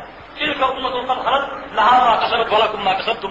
یہ ایک جماعت تھی جو گزر چکی، جو عمل وہ کر کے گئے اس کا جزا ان کو مل جائے گا، اور جو عمل تم کرو گے اس کا جزا تم کو مل جائے گا. تمہارے اعمال ان پر نہیں تھوپے جائیں گے اور ان کے اعمال تم پر نہیں مسلط کیے جائیں گے. لہٰذا اپنے عمل کی طرف توجہ دو اور اس قسم کے سوال کرنے کی خاص ضرورت نہیں ہے. کیا اسلام میں ایک عورت حکومت کی ریاست کی سربراہ ہو سکتی ہے؟ قرآن پاک میں اللہ نے فرمایا کہ وقرن فی بیوتکن، کہ اے ازواج مطہرات تم بھی حالانکہ تقویٰ اور پرہیزگاری میں انتہائی بلند چوٹی پر فائز ہو، لیکن پھر بھی تم اپنے گھروں میں بیٹھی رہا کرو اور گھر سے باہر نہ نکلو. جب ازواج مطہرات کے لیے حکم ہے کہ گھروں میں پڑی رہیں تو سربراہ مملکت بننا یا سیاست میں آنا یا حکومت میں آنا یہ تو ایسا امر ہے جو ہمیشہ آپ کو گھر سے دور رکھے گا، بلکہ ملک سے باہر رکھے گا، اپنے شہر سے دور رکھے گا، اپنے گاؤں اور محلے سے دور رکھے گا. تو عورت جو ہے وہ سربراہ مملکت کیسے ہو سکتی ہے؟ رسول اللہ صلی اللہ علیہ وسلم نے فرمایا لن یفلح قوم ولوا امرهم امرأة، کہ وہ قوم ہرگز کامیاب نہیں ہو سکتی جس قوم نے ایک عورت کو اپنا حاکم چن لیا ہو. لہذا عورت کی حکومت سراسر نقصان، خسارہ، تباہی اور بربادی کی حکومت. ایک آدمی نماز جمعہ کے فرض نماز کے بعد سنت ہے گھر میں جا کے پڑھنا چاہے تو کتنی رکعت سنت ادا کرے؟ رسول اللہ صلی اللہ علیہ وسلم نماز جمعہ کے بعد جو سنتیں ہیں اکثر گھر میں ادا کیا کرتے تھے. اور حدیث میں آتا ہے کہ جب جمعہ کے بعد کی سنتیں آپ گھر میں ادا کرتے تو صرف 2 رکعت پڑھا کرتے تھے. مسجد میں پڑھتے تو 4 اور 6 رکعت بھی ثابت ہے، 4 بھی ثابت ہے اور 6 بھی ثابت ہے، لیکن گھر میں پڑھتے صرف 2 رکعت پڑھا کرتے تھے. اس لیے جمعے کی نماز کے بعد کی سنتوں کی تفصیل ہے، گھر میں پڑھے تو 2 پڑھے اور مسجد میں پڑھے تو 4 بھی ثابت ہے، 6 بھی ثابت ہے. سوال ہے کیا نسوار پان جس میں تمباکو شامل ہو ایک معتکف حالت اعتکاف میں استعمال کر سکتا ہے؟ کتاب و سنت کی روشنی میں بیان فرمائیں. نہ معتکف استعمال کر سکتا ہے اور نہ غیر معتکف، چاہے اعتکاف میں بیٹھا ہو اور چاہے نہ بیٹھا ہو. جس پان میں تمباکو ہو اس پان کو استعمال نہیں کر سکتا کیونکہ اس میں شکر کی کیفیت پیدا ہو سکتی ہے. رسول اللہ صلی اللہ علیہ وسلم کا فرمان ہے ما اسکر کثیرہ فقلیلہ حرام، کہ نشے کی وہ چیز جس کا بہت بڑا حصہ نشہ بن سکتا ہو اس کا 1 ذرہ بھی حرام ہے. تو اگر تمباکو 2، 4، 5 کلو ہو اکٹھا ایک آدمی کے منہ میں ٹھونس دیا جائے تو نشہ اس کو یقیناً آئے گا. لہذا اس تمباکو کا ایک ذرہ اور ایک پتی بھی استعمال کرنا ناجائز ہے. اس لیے اس مسئلے پر ہمیں ضرور توجہ دینی چاہیے. اسی طرح مسوار ہے اور اسی طرح یہ تشابہ چیزیں ہیں جو بھی اس دور میں نکل چکی ہیں ان تمام کا یہی حکم ہے کہ ان کو استعمال نہیں کرنا چاہیے. رسول اللہ علیہ وسلم کی ایک اور حدیث ہے کہ جس چیز کا 60 کلو حصہ نشے کا باعث بنتا ہو اس کی ایک مٹھی بھی استعمال کرنا حرام ہے. جو لوگ اپنی مرضی سے مسئلے بتاتے ہیں اس کا آخرت میں کیا حال ہوگا. رسول اللہ علیہ وسلم کا فرمان ہے کہ قاضی کی 3 قسمیں ہیں. 2 قاضی جہنم میں جائیں گے, 1 قاضی جنت میں جائے گا. جنت میں وہ جائے گا جس سے سوال کیا گیا تو اس نے قرآن و حدیث کی روشنی میں جواب دیا, جس کو حق معلوم تھا اور حق کے مطابق اس نے جواب دیا کہ جنت میں جائے گا. اور فرمایا کہ جس کو حق معلوم تھا مگر جواب نہ حق دیا, جیسے مقلدین ہے کہ قرآن و حدیث کی دلیل معلوم ہے مگر کہتے ہیں کہ ٹھیک ہے یہ قرآن میں ہے حدیث میں ہے مگر ہم تو وہی کریں گے جو ہمارے امام نے کیا. فرمایا کہ یہ قاضی بھی جہنم میں جائے گا. اور فرمایا کہ وہ قاضی بھی جہنم میں جائے گا جسے حق معلوم نہیں تھا مگر اس نے خام خواہ فتوا دیا اور فتوا دے کر جلد بازی کی, چاہے وہ ٹھیک ہو چاہے وہ غلط ہو. فرمایا کہ ایسا قاضی بھی جہنم میں جائے گا. جیسے مفتی کے لیے قاضی اور حاکم کے لیے ضروری ہے کہ فتوا دینے سے پہلے اسے قرآن و حدیث کا مکمل علم ہو, اس مسئلے کے بارے میں قرآن و حدیث کی دلیل اس کو معلوم ہو, ورنہ وہ کہہ دے کہ واللہ اعلم. رسول اللہ صلی اللہ علیہ وسلم کی ایک اور حدیث ہے, آپ نے فرمایا کہ 6 آدمی ہیں جن پر اللہ کی لعنت ہے, سابق تمام انبیاء کی لعنت تھی اور میری بھی لعنت ہے. ان 6 افراد میں سے ایک فرد وہ ہے الزاہد فی کتاب اللہ, جو اللہ کے دین میں اپنی طرف سے اضافہ کرتا ہے. جو چیز قرآن و حدیث میں نہیں ہے وہ اپنی طرف سے خام خواہ بیان کرتا ہے. فرمایا کہ یہ انسان ملعون ہے میری طرف سے بھی, اللہ کی طرف سے بھی اور سابق تمام انبیاء کی طرف سے بھی. جناب مسئلہ یہ ہے کہ ہم زمانے سے سنتے آ رہے ہیں کہ پرفیوم لگانا حرام ہے. سگریٹ کے متعلق تو جائز ہے کہ نبی کریم صلی اللہ علیہ وسلم نے فرمایا کل دخان حرام. اس زمانے میں سگار پیے جاتے ہیں اور سگار کی جدید شکل ہے, یہاں تک تو بات سمجھ میں آتی ہے مگر پرفیوم کے حرام قرار دیے جانے کے بارے میں کیا جواز ہے. جناب یہ کل دخان حرام یہ کوئی حدیث نہیں ہے. دخان ایک عصر حاضر کا لفظ ہے جو سگریٹ کے معنی میں استعمال ہوتا ہے, اور میرا خیال یہ کہ سگریٹ پیغمبر اسلام کے دور میں نہیں تھا. لہٰذا کل دخان حرام کی حدیث ہونے کا سوال ادارہ نہیں ہوتا. ہاں کل اس کے لیے حرام ہے کہ ہر نشہ اور چیز حرام ہے اور باقاعدہ حرام ہے, جس میں سگریٹ بھی ہے تمباکو بھی ہے. جہاں تک پرفیوم کا تعلق ہے تو اس کے بارے میں جو فکر جو ہم نے سوچا اور دیکھا یہی سمجھ میں آتا ہے واللہ اعلم بالصواب کہ پرفیوم میں الکوہل ہوتا ہے. الکوہل سے پرفیوم کی حفاظت ہوتی ہے. الکوہل شامل نہ ہو تو پرفیوم ضائع ہو جاتی ہے, تو اس میں الکوہل ڈالا جاتا ہے تاکہ پرفیوم کی حفاظت ہو. اور بتایا جاتا ہے کہ جب پرفیوم استعمال کی جاتی ہے تو الکوہل بھی ساتھ نکلتا ہے, مگر جو چیز کپڑوں کو لگتی ہے وہ پرفیوم ہے اور الکوہل جو ہے وہ ہوا میں تحریک ہو جاتا ہے اور ہوا میں اڑ جاتا ہے, لہذا وہ کپڑوں کو نہیں لگتا. اس لیے نمبر 1 یہ کہ الکوہل اگر اس کو آپ ناپاک سمجھتے ہیں تو پھر بھی یہ چیز پرفیوم کے استعمال کو اڑ جاتی ہے, میرا کپڑوں کو نہیں لگتی, اس لیے ناپاکی کا شائبہ نہیں رہا. دوسری بات یہ کہ قابل غور چیز یہ کہ الکوہل کیا جسم کو لگ جائے یا کپڑوں کو لگ جائے تو کپڑا ناپاک ہو جاتا ہے. مثال ایک شراب ہے جو پھل سے تیار ہوتی ہے. شراب پینا تو حرام ہے, نشہ چیز ہے, حرام اس کا استعمال ناجائز ہے, لیکن پھل سے تیار کی ہوئی شراب کپڑے کو لگ جائے تو کیا کپڑا ناپاک ہو جائے گا؟ یہ چیز میرے فہم سے دور ہے, بہر میں سمجھ نہیں سکا, اس لیے میں تو یہ سمجھا ہوں اور یہ کہہ دوں کہ واللہ اعلم بالصواب کہ الکوہل کو ناپاک کہنا اس کی کوئی دلیل نہیں ہے. پہلی بات یہ, اور دوسری یہ کہ استعمال کے وقت پرفیوم جو ہے کپڑوں کو لگتی ہے اور الکوہل جو ہے وہ ہوا میں تحریر ہو جاتی ہے. اگر ہمارے پاس کوئی سورت یا آیات یا پھر کوئی دعا موجود ہو اور حدیث اور بیت الخلاء چلے جائیں تو کیا یہ صحیح ہوگا یا غلط ہوگا؟ جی ہاں, کوئی سورت یا کوئی دعا لے کر بیت الخلاء میں جانا ناجائز, بلکہ ایسا کوئی کاغذ اور جیب میں ہو جانے سے پہلے اس کو باہر نکال کر رکھ دیا جائے. رسول اللہ صلی اللہ علیہ وسلم کے پاس انگوٹھی تھی جس میں محمد رسول اللہ لکھا ہوا تھا, وہ اللہ کا اس میں مبارک لکھا تھا. جب بھی آپ جاتے تو آپ اپنی انگوٹھی اتار کے جایا کرتے. کیا ہمیں ہر کام شروع کرنے سے پہلے پوری بسم اللہ پڑھنی چاہیے یا صرف بسم اللہ پڑھنی چاہیے؟ صرف بسم اللہ پڑھ دینا کفایت کر جائے گا. وضو شروع کرنے سے پہلے کیا پڑھے؟ بسم اللہ پڑھی جائے. بعض حدیثوں میں بسم اللہ ہے اللہ فطرۃ اللہ وغیرہ کے الفاظ آتے ہیں مگر وہ حدیث ثابت نہیں. کھانے سے پہلے بسم اللہ اللہ برکت اللہ کے الفاظ آتے ہیں, یہ الفاظ بھی ثابت نہیں. صرف بسم اللہ پڑھ کر ہر کام شروع کیا جائے. رسول اللہ صلی اللہ علیہ وسلم کا فرمان ہے کہ ہر بابرکت کام اور اہمیت والا کام اگر بسم اللہ کے بغیر کیا جائے گا تو وہ بے برکت ہو جائے گا. کیا ہم ذکر و اذکار کرنے کے بعد جسم پر پھونک مار سکتے ہیں؟ جی ہاں, رسول اللہ صلی اللہ علیہ وسلم کے عمل سے پھونک مارنا ثابت ہے۔ جمعہ سے پہلے جو 2 رکعتیں پڑھتے ہیں آیا وہ سنت سمجھ کر نیت کریں یا تحیۃ المسجد پڑھ کر نیت کر کے پڑھیں؟ کیا جمعہ سے پہلے 4 رکعت نماز سنت احادیث سے ثابت ہے؟ مسئلہ بیان ہو چکا ہے۔ جمعے سے پہلے سنتوں کی کوئی تعداد نہیں، بلکہ جلدی ہے جتنا وقت ملے آپ نوافل پڑھتے رہے اور پڑھتے رہے، کیونکہ رسول اللہ صلی اللہ علیہ وسلم کا فرمان ہے کہ ثم صلی ما قدر له، باقی رہا 2 رکعت کا، تو یہ 2 رکعت کی قید صرف اس وقت ہے جب آپ اس وقت مسجد میں داخل ہو جب جمعے کا خطبہ شروع ہو چکا ہو، تو ایسے موقع پر آپ نے 2 رکعت پڑھنی ہے اور ہلکی پڑھنی ہے، اور یہ 2 رکعت اس لیے پڑھنی ہے کہ یہ مسجد کا تحفہ ہے، اور مسجد کو تحفہ دیے بغیر بیٹھ جانا یہ مسجد کے حق کو پامال کرنا ہے۔ رسول اللہ صلی اللہ علیہ وسلم نے فرمایا کہ مسجد کا حق ادا کرو۔ صحابہ نے کہا کہ کیا حق ہے؟ فرمایا کہ ان تصلوا رکعتین قبل ان تجلسوا، کہ بیٹھنے سے پہلے 2 رکعت نماز ضرور پڑھا کرو۔ یا صحیح بخاری اور صحیح مسلم میں کوئی حدیث ضعیف ہے؟ صحیح بخاری صحیح مسلم میں کوئی حدیث ضعیف نہیں ہے، یہ ہمارا دعویٰ ہے، اور اگر کوئی مائی کا نام کسی حدیث کو ضعیف ثابت کرے تو ہمارے سامنے آئے گا۔ امام ابو نصر سجدی انہوں نے صحیح بخاری کی صحت کو اپنے خاص انداز میں بیان کیا۔ وہ کہتے ہیں کہ اگر کوئی شخص اپنی بیوی کے پاس جائے اور جا کر کہے کہ اگر صحیح بخاری میں کوئی حدیث ضعیف ہوئی تو تجھ کو طلاق، تو کہتے ہیں کہ انشاءاللہ اس کی بیوی کو طلاق واقع نہیں ہوگی، کیونکہ صحیح بخاری میں کوئی حدیث ضعیف نہیں۔ اگر آدمی یہ نیت کر کے سوئے کہ سحری کے وقت اٹھ کر تہجد وتر کی نماز پڑھوں گا اور اسے جاگنا ہے تو کیا وہ وتر کی نماز قضا پڑھ سکتا ہے؟ رسول اکرم صلی اللہ علیہ وسلم کی وتر کی نماز ایک بار رہ گئی تو رسول اللہ صلی اللہ علیہ وسلم نے اگلی صبح کو سورج طلوع ہونے کے بعد 12 رکعت نفل پڑھے۔ اس حدیث سے علماء نے استنباط یہ کیا ہے کہ آپ یہ دیکھیں کہ آپ آدھی کتنی رکعت پڑھنے کے لیے وتر کتنے پڑھتے ہیں، کیونکہ رسول اللہ صلی اللہ علیہ وسلم کی وتر رمضان ہو غیر رمضان ہو 11 رکعت ہوا کرتی تھی، لہٰذا آپ نے 12 پڑھے۔ مانا یہ کہ اپنی محتاط تعداد پر 1 رکعت کا اضافہ کیا، کیونکہ وتر جو ہے وہ رات کو ہوتا ہے، دن کو نہیں ہوتا، لہٰذا اس وتر کو جفت کرنا پڑے گا، تو اس پر 1 رکعت کا اضافہ کر کے دن میں آپ پڑھ سکتے ہیں۔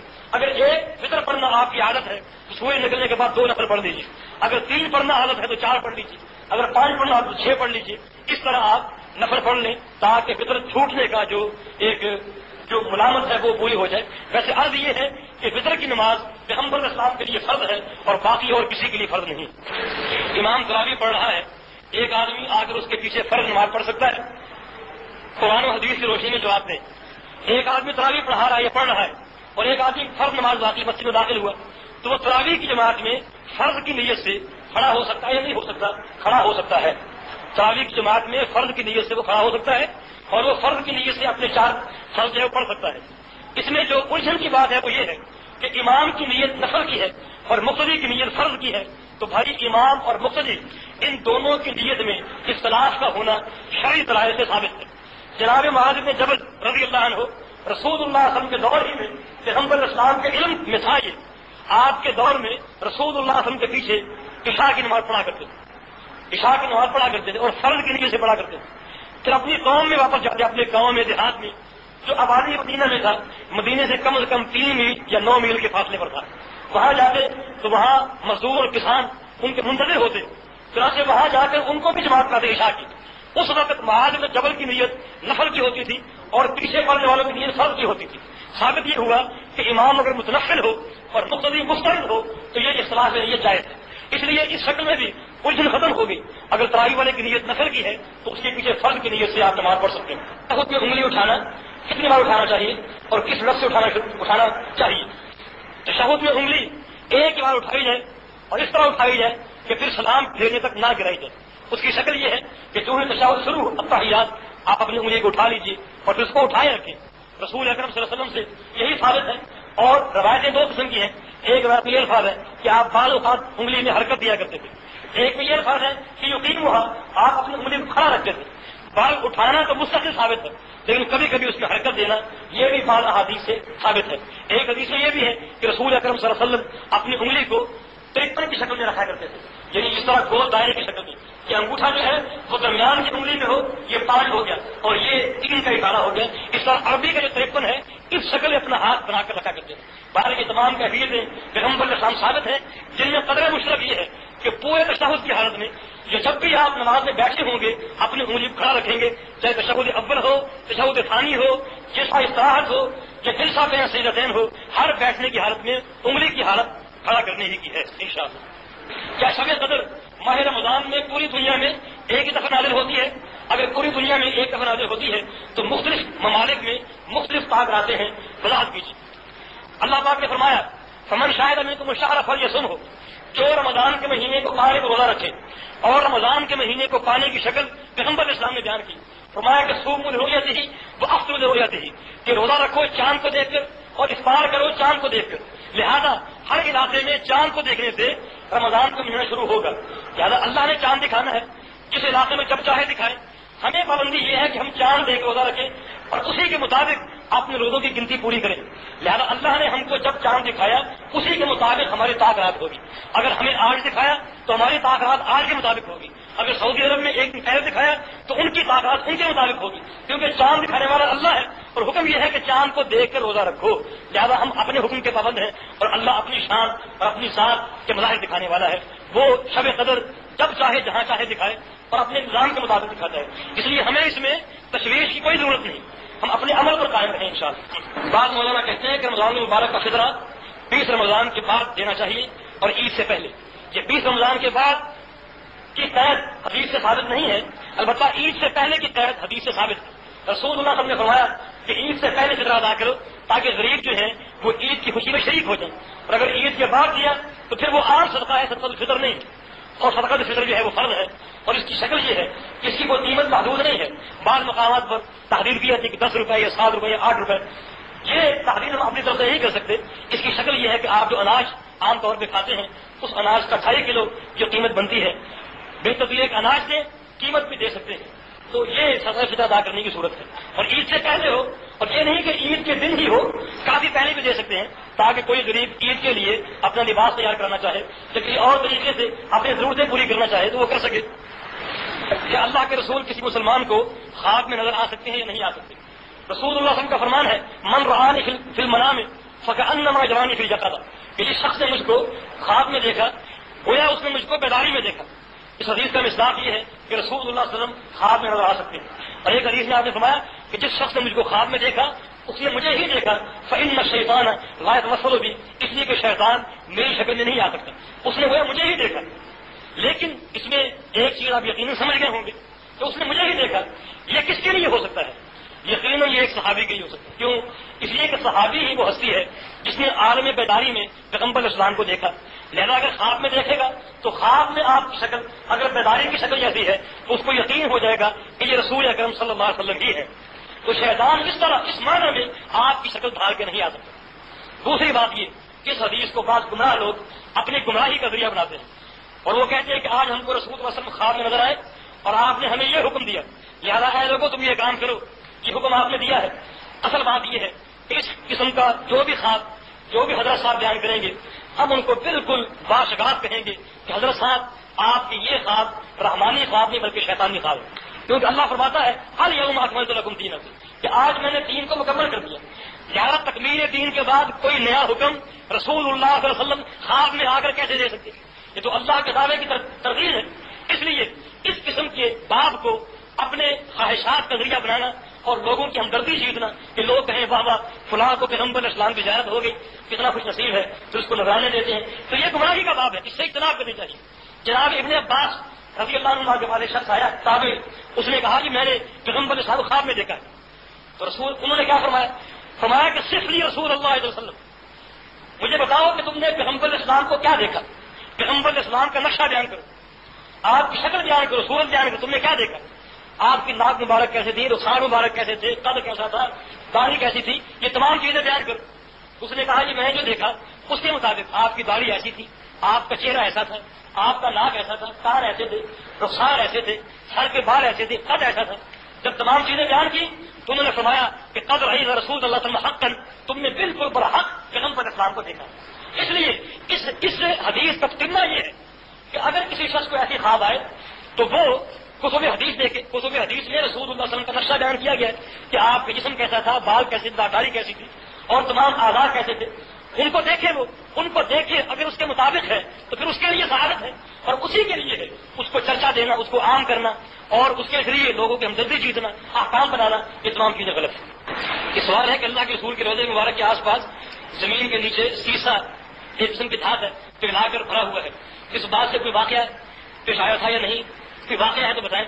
یہ واقعہ معروف ہے، یہ غالباً نور الدین زنگی کا دور تھا رحمہ اللہ، یہ حکمران تھا، اس کو یہ خواب آئی تھی کہ یہ بعض لوگ رسول صلی اللہ علیہ وسلم کی عزت کے طرف ہیں، چنانچہ یہ پریشان ہوا اور اس نے علماء کو طلب کیا اور کہا کہ اس خواب کا کیا معنی ہے؟ تو علماء نے بتایا کہ وہاں نبی پاک صلی اللہ علیہ وسلم کے روزے کی طرف جاتے ہیں، شاید وہیں کوئی شخص اپنا مکر اور اپنی چال دکھا رہا ہو اور وہیں جا کر صورت حال کا اندازہ کرتے ہیں۔ چنانچہ وہ اپنی فوج کے ساتھ مدینے پہنچا اور جو یعنی عزت کے درپے جو تھے لوگ وہ اس کو خواب میں دکھایا گیا کہ اس شکل کے 2-3 آدمی ہیں جو رسول اللہ صلی اللہ علیہ وسلم کی عزت کے درپے ہیں۔ تو اس نے خواب میں جن انسانوں کی شکل دیکھی وہ شکل اس کے ذہن میں محفوظ تھی۔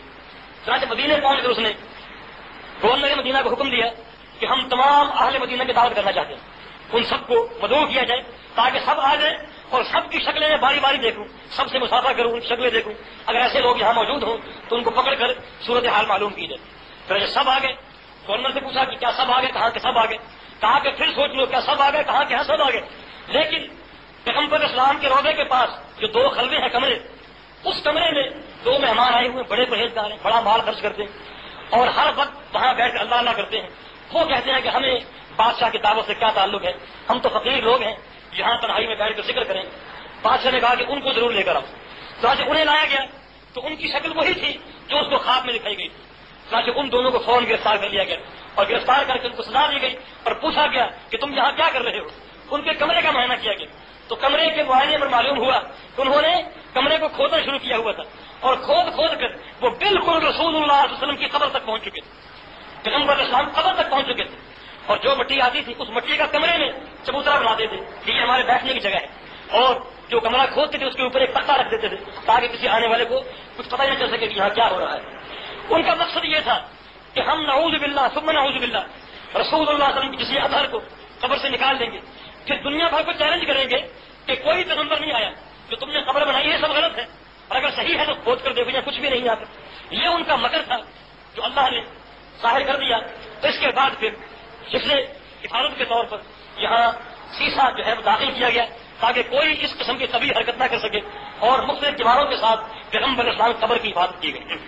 حج کے موقع پر سنگ اسود، یہ حجر اسود کا بوسہ دینا جائز ہے۔ جائز کیوں نہیں؟ پیغمبر اسلام کی سنت ہے، بلکہ قائل ثواب ہے۔ رسول اسلام کی حدیث ہے کہ حجر اسود قیامت کے دن آئے گا، اس طرح کی اس کی 2 آنکھیں ہوں گی، اور جس جس نے سچے عقیدے کے ساتھ حجر اسود کو چوما ہوگا اس تمام کے لیے وہ جنت کی شہادت دے گا۔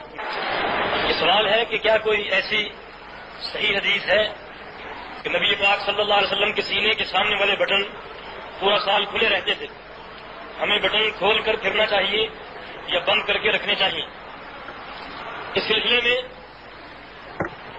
کیونکہ یہ مسئلہ بھی لباس سے متعلق ہے اور اس بارے میں کوئی شرعی تحدیدات نہیں ہے، اس لیے بٹن کھول کر رکھنا یا بند کر کے رکھنا دونوں عمر برابر ہیں۔ البتہ شمائل ترمذی کے حوالے سے ایک حدیث بیان کی جاتی ہے کہ رسول اللہ صلی اللہ علیہ وسلم کا جو سب سے اوپر والا بٹن ہوتا تھا یہ کھلا ہوتا تھا، تو اگر یہ عمل اپنانا چاہیں تو انشاءاللہ اس میں برکت ہوگی۔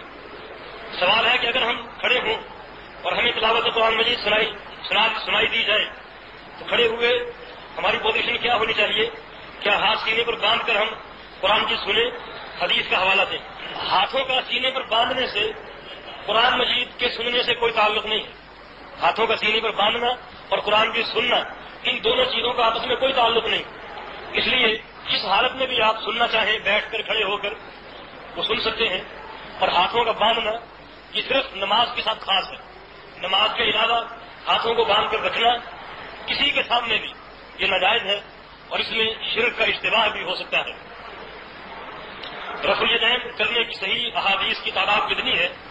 یہ تعداد غیر محدود ہے، تقریباً 50 سے زائد صحابہ سے رفع الیدین کی احادیث مروی ہیں۔ اس کے علاوہ 400 سے زیادہ آثار جو ہیں صحابہ کا عمل، تابعین کا عمل، تبع تابعین، محدثین کا عمل، یہ اس بارے میں ملتا ہے۔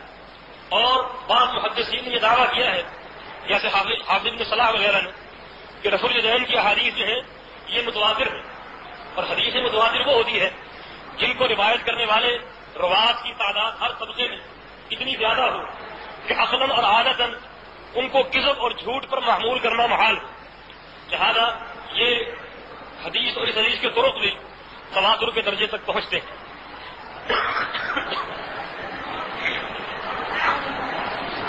ہمیں ایک آدمی نے کہا ہے کہ مجھے 50 صحیح حدیثیں دکھا دیں رفع الیدین کرنے کی تو میں رفع الیدین شروع کر دوں گا. بھائی اس قسم کے عقیدے سے توبہ کرنی چاہیے.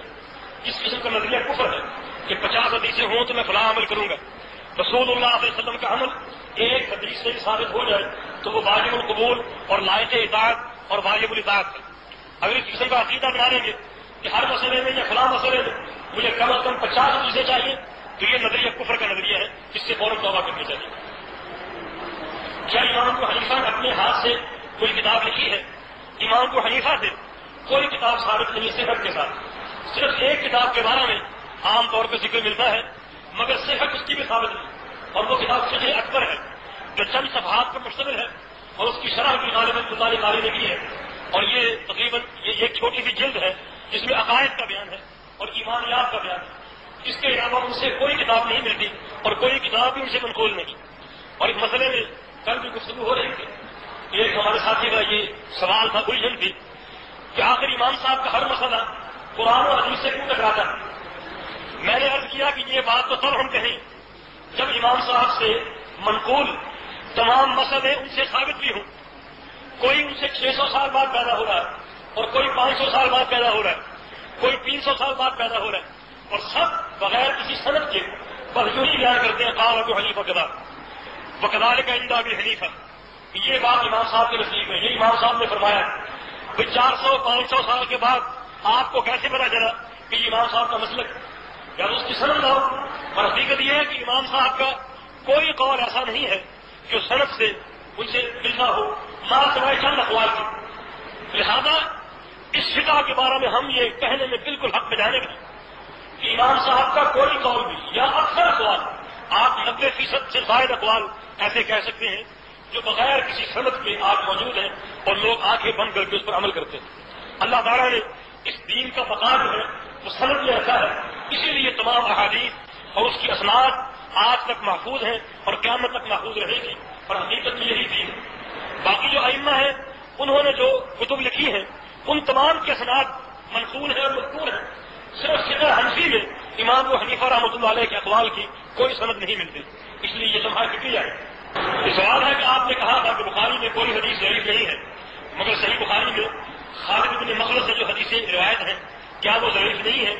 ان کے بارے میں مختلف محدثین نے ان پر جرح کی, جیسے ابو داؤد نے, امام احمد نے, یحییٰ ابن سعد وغیرہ نے ان پر جرح کی. لہذا جو حدیثیں ان کے طریق سے صحیح بخاری میں ہیں وہ ضعیف ہوں گی. تو بھائی اس سلسلے میں عرض یہ ہے کہ صحیح بخاری میں تمام حدیثیں صحیح ہیں. بعض ایسے روات کی حدیثیں, بعض ایسے راویوں کی حدیثیں صحیح بخاری میں ہیں جن پر جرح کی گئی, لیکن امام بخاری رحمۃ اللہ علیہ نے ان حدیثوں کو نقل کرنے پر اکتفا نہیں کیا بلکہ دیگر اسناد کے ساتھ ان کی قوت ذکر کی, ان کی قوت بیان کی. مثال کے طور پر ایک سند ایک راوی اس پر کلام ہے تو اسی متن کی دوسری سند ذکر کی, جس سند نے اس سند کو قوت دے دی. اور یہ محدثین کا اصول اور قانون ہے کہ بعض احادیث جو فی ذات ہی ان میں بعض راوی کمزور ہوتے ہیں لیکن بقیہ اسناد سے ان کی تقویت ہو جاتی ہے اور وہ اسناد جو ہے وہ اس کے لیے شاہد یا مطابق کی حیثیت سے ان کو قوت دے دیتے ہیں. اور اس کا معنی یہ ہوتا ہے کہ وہ حدیث بھی صحیح بن جاتی ہے اور قابل عمل بن جاتی ہے. ایسے روات کی جو تعداد ہے صحیح بخاری میں وہ 80 کے قریب بیان ہوئی ہے, لیکن ان تمام روات کی حدیثوں کو نقل کرنے کے بعد امام بخاری رحمۃ اللہ علیہ نے دیگر اسناد کے ساتھ ان کی قوت کی بیان فرمائی ہے. اس لیے تمام حدیثیں صحیح ہیں اور پوری امت کا نظریہ بالکل مبنی پر صحت ہے کہ قرآن پاک کے بعد صحیح بخاری جو ہے وہ صحیح ترین کتاب ہے. یہ سوال ہے کہ پچھلے جمعے کو آپ نے عقیدہ کے بارے میں ارشاد فرمایا تھا جب تک بچہ کا عقیقہ نہ ہو وہ خدا کے ہاں گروی ہوتا ہے. تفصیل سے بتائیں. جی ہاں, رسول اللہ صلی اللہ علیہ وسلم کی حدیث ہے کہ الغلام مرتہن بعقیقتہ, کہ غلام اور بچہ جو ہے وہ اپنے عقیقے میں گروی ہوتا ہے. جب تک اس کا عقیقہ نہیں کرو گے وہ گروی قائم رہے گی, وہ نہیں چھڑا سکو گے, اور عقیقہ کر دو گے تو اس کو گروی سے چھڑا سکو گے اور پھر اس کی نیکیوں وغیرہ کا فائدہ آپ کو پہنچے گا. لہذا اس میں عقیقے کی تاکید ہے.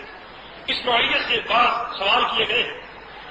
اس میں پہلی بات یہ کہ اگرچہ عقیقہ 7ویں دن کرنا سنت، لیکن یہ جو حدیث ہے کہ غلام گروی ہوتا ہے اپنے عقیقے میں، اس حدیث کا تقاضا یہ ہے کہ اگر 7ویں دن نہ کر سکے تو جب چاہے کرے، 1 سال بعد طاقت ہو، 2 سال بعد استطاعت ہو، جب بھی اللہ توفیق دے عقیقہ کرنا چاہیے۔ اور اگر ایک بچہ، اس کا باپ عقیقہ نہیں کر سکا، وہ بیٹا، وہ شخص اپنی طرف سے عقیقہ کر سکتا ہے جب اس کو اللہ استطاعت دے۔ اور عقیقے میں یہ جو تبادل ہے یہ جائز ہے، ایک باپ اپنے بیٹے کا عقیقہ کرتا ہے، اگر بیٹا یہ دیکھتا ہے کہ باپ میں استطاعت نہیں، وہ اپنا عقیقہ کر دے، اگر باپ کا نہیں ہوا وہ باپ کا کر دے، تو یہ اس طرح عقیقے میں تعاون جو ہے یہ بھی جائز ہے اور ثابت ہے، تاکہ گروی جو ہے وہ چھوٹ سکے۔ اور اس تعلق سے 5 سوال اور ہیں کہ لڑکی کا عقیقہ بھی کرنا چاہیے۔ جی ہاں، لڑکی کا عقیقہ بھی ثابت ہے۔ فرق یہ ہے کہ لڑکے کے لیے 2 مینڈے ذبح کیے جاتے ہیں، جبکہ لڑکی کے لیے 1 بکرا یا 1 مینڈا۔ اور اس میں کون سا جانور ذبح کرنا چاہیے؟ اس میں بکری ہے، بکرا ہے یا مینڈا ہے، چھترا وغیرہ، اس نوع کے جانور ہیں وہ عقیقے میں ذبح کرنے چاہیے۔ یہ سوال ہے کہ گائے بھی ہو سکتی ہے؟ گائے کا ذکر حدیث میں نہیں ہے، حدیث میں گائے کا ذکر نہیں ہے۔ البتہ سنن کبریٰ بہقی کے حوالے سے ایک حدیث نقل کی جاتی ہے، اس کی سند میں کلام ہے، لیکن اس حدیث کا معنی اور اس کی دلالت یہ ہے کہ عقیقہ جو ہے وہ عقیقہ کا جانور، اس کے مواصفات جو ہے وہ بقرہ عید کے جانور کی طرح ہے۔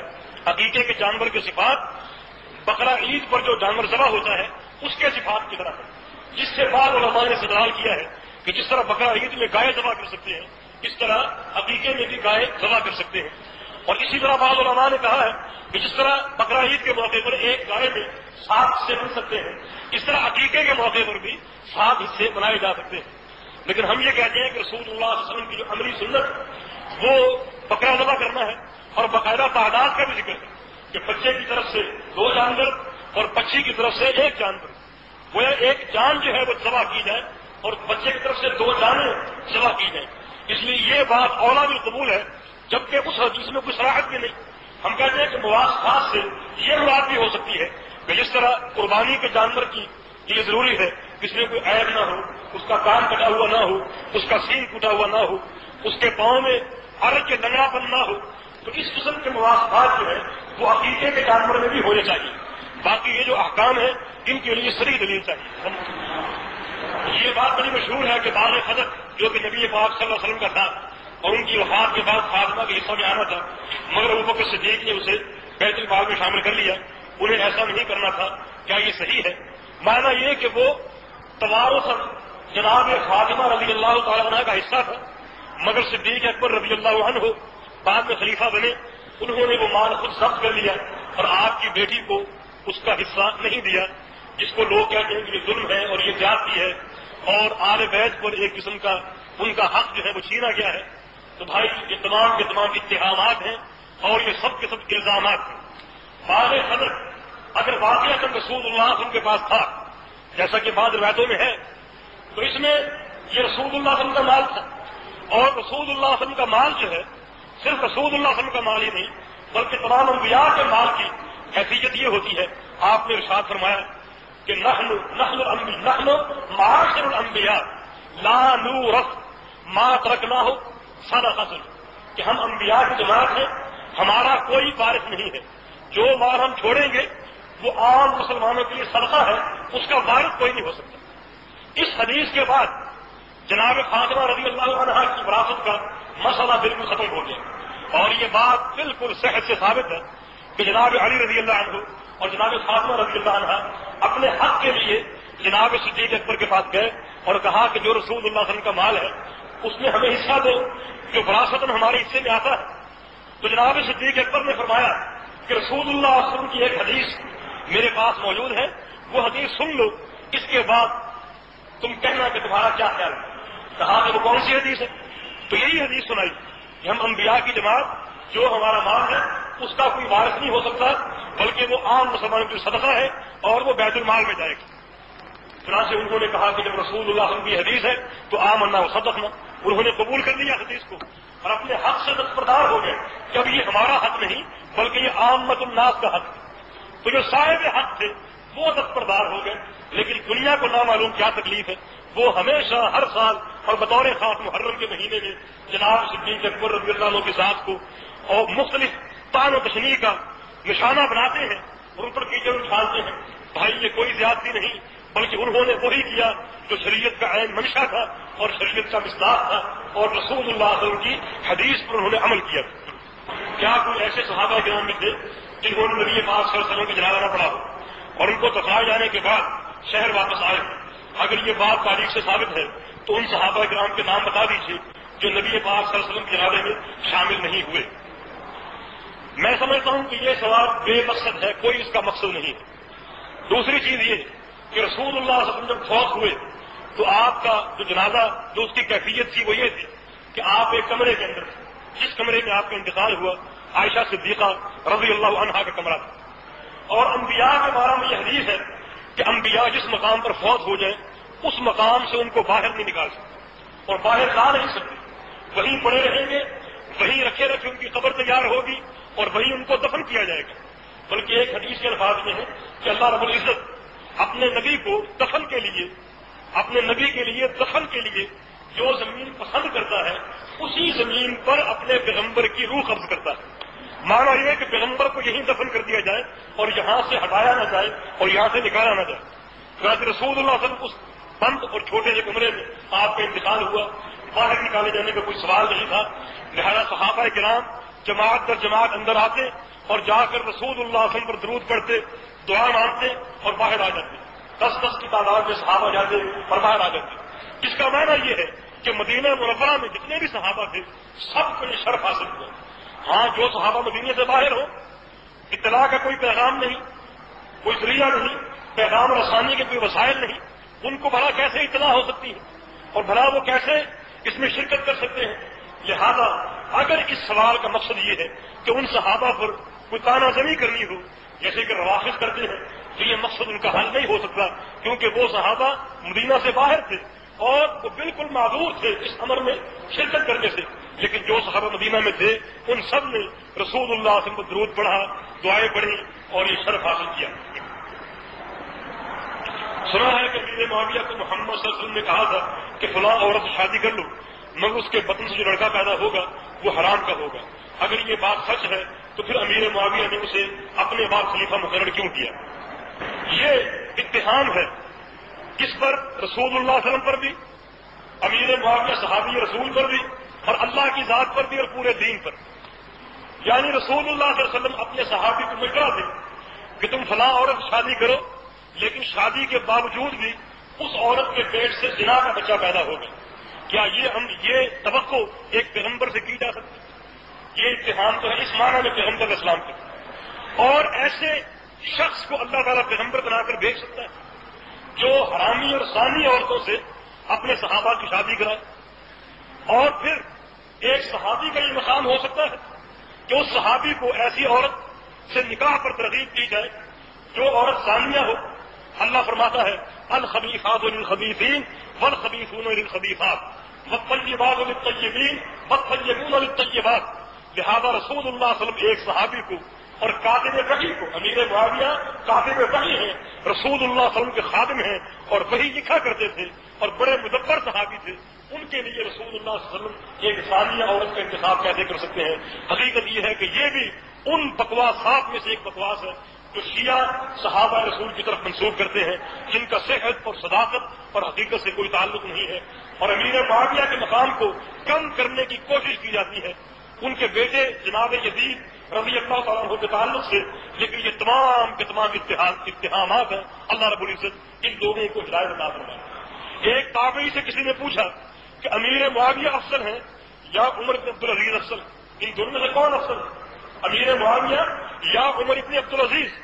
عمر بن عبدالعزیز خلیفہ خامس کا درجہ ان کو حاصل ہے، خلیفہ عادل اور بڑے پائے کے جو تھے وہ تابعین میں سے تھے اور بڑے عادل خلیفہ تھے اور بڑی اصلاحات تھی. تو کسی نے پوچھا کہ ان دونوں میں سے کون افضل ہے؟ تو اس نے جواب دیا کہ الغبار الذی کان فی الف فرد معاویہ افضل من عمر، کہ وہ گرد و غبار جو امیر معاویہ کے گھوڑے کے ناک میں میدان جہاد میں پڑتا تھا وہ گرد و غبار بھی عمر بن عبدالعزیز سے افضل ہے، کیونکہ یہ صحابی ہیں ایمان کی حالت میں انہوں نے رسول اللہ صلی اللہ علیہ وسلم کی زیارت کی ہے، تو تم یہ تقابل کرنے والے کون ہوتے؟ وطر میں دعائے قنوت پڑھتے وقت ہاتھ اٹھانا حدیث سے ثابت ہے، اور اگر ثابت نہیں تو پھر دعائے قنوت پڑھتے وقت ہاتھوں کی کیا حالت ہونی چاہیے؟ عرض یہ ہے کہ اس بارے میں مرفوع حدیث کوئی نہیں ملتی، نہ اٹھانے کے بارے میں اور نہ اٹھانے کے بارے میں۔ قیام اللیل میں امام مروزی رحمۃ اللہ علیہ دو قسم کا عمل لائے، ایک بعض صحابہ سے جیسے ابو ہریرہ ابن عمر وغیرہ کہ وہ ہاتھ اٹھا کر وطر کی دعا پڑھا کرتے تھے، اور پھر بعض صحابہ کا عمل یہ لائے ہیں کہ وہ ہاتھ اٹھائے بغیر پڑھا کرتے تھے، اور جن روایتوں میں ہاتھ اٹھانے کا ذکر ہے ان روایتوں میں کلام بھی ہے، دونوں سندوں میں ایسے راوی ہیں جن پر کلام ہے، اور جو روایتیں ہاتھ نہ اٹھانے کے بارے میں ہیں وہ صحت سے ثابت ہے صحابہ کی، مرفوع حدیث کوئی نہیں۔ اس لیے اگر ہر تسلیم صحت دونوں حدیثیں اگر دونوں آثار اگر صحیح تسلیم کر لیے جائیں تو دونوں معمول بھی ہو سکتے ہیں، لیکن آثار کی قوت اور اپنے قوت کو دیکھتے ہوئے بہتر یہی ہے کہ جو نہ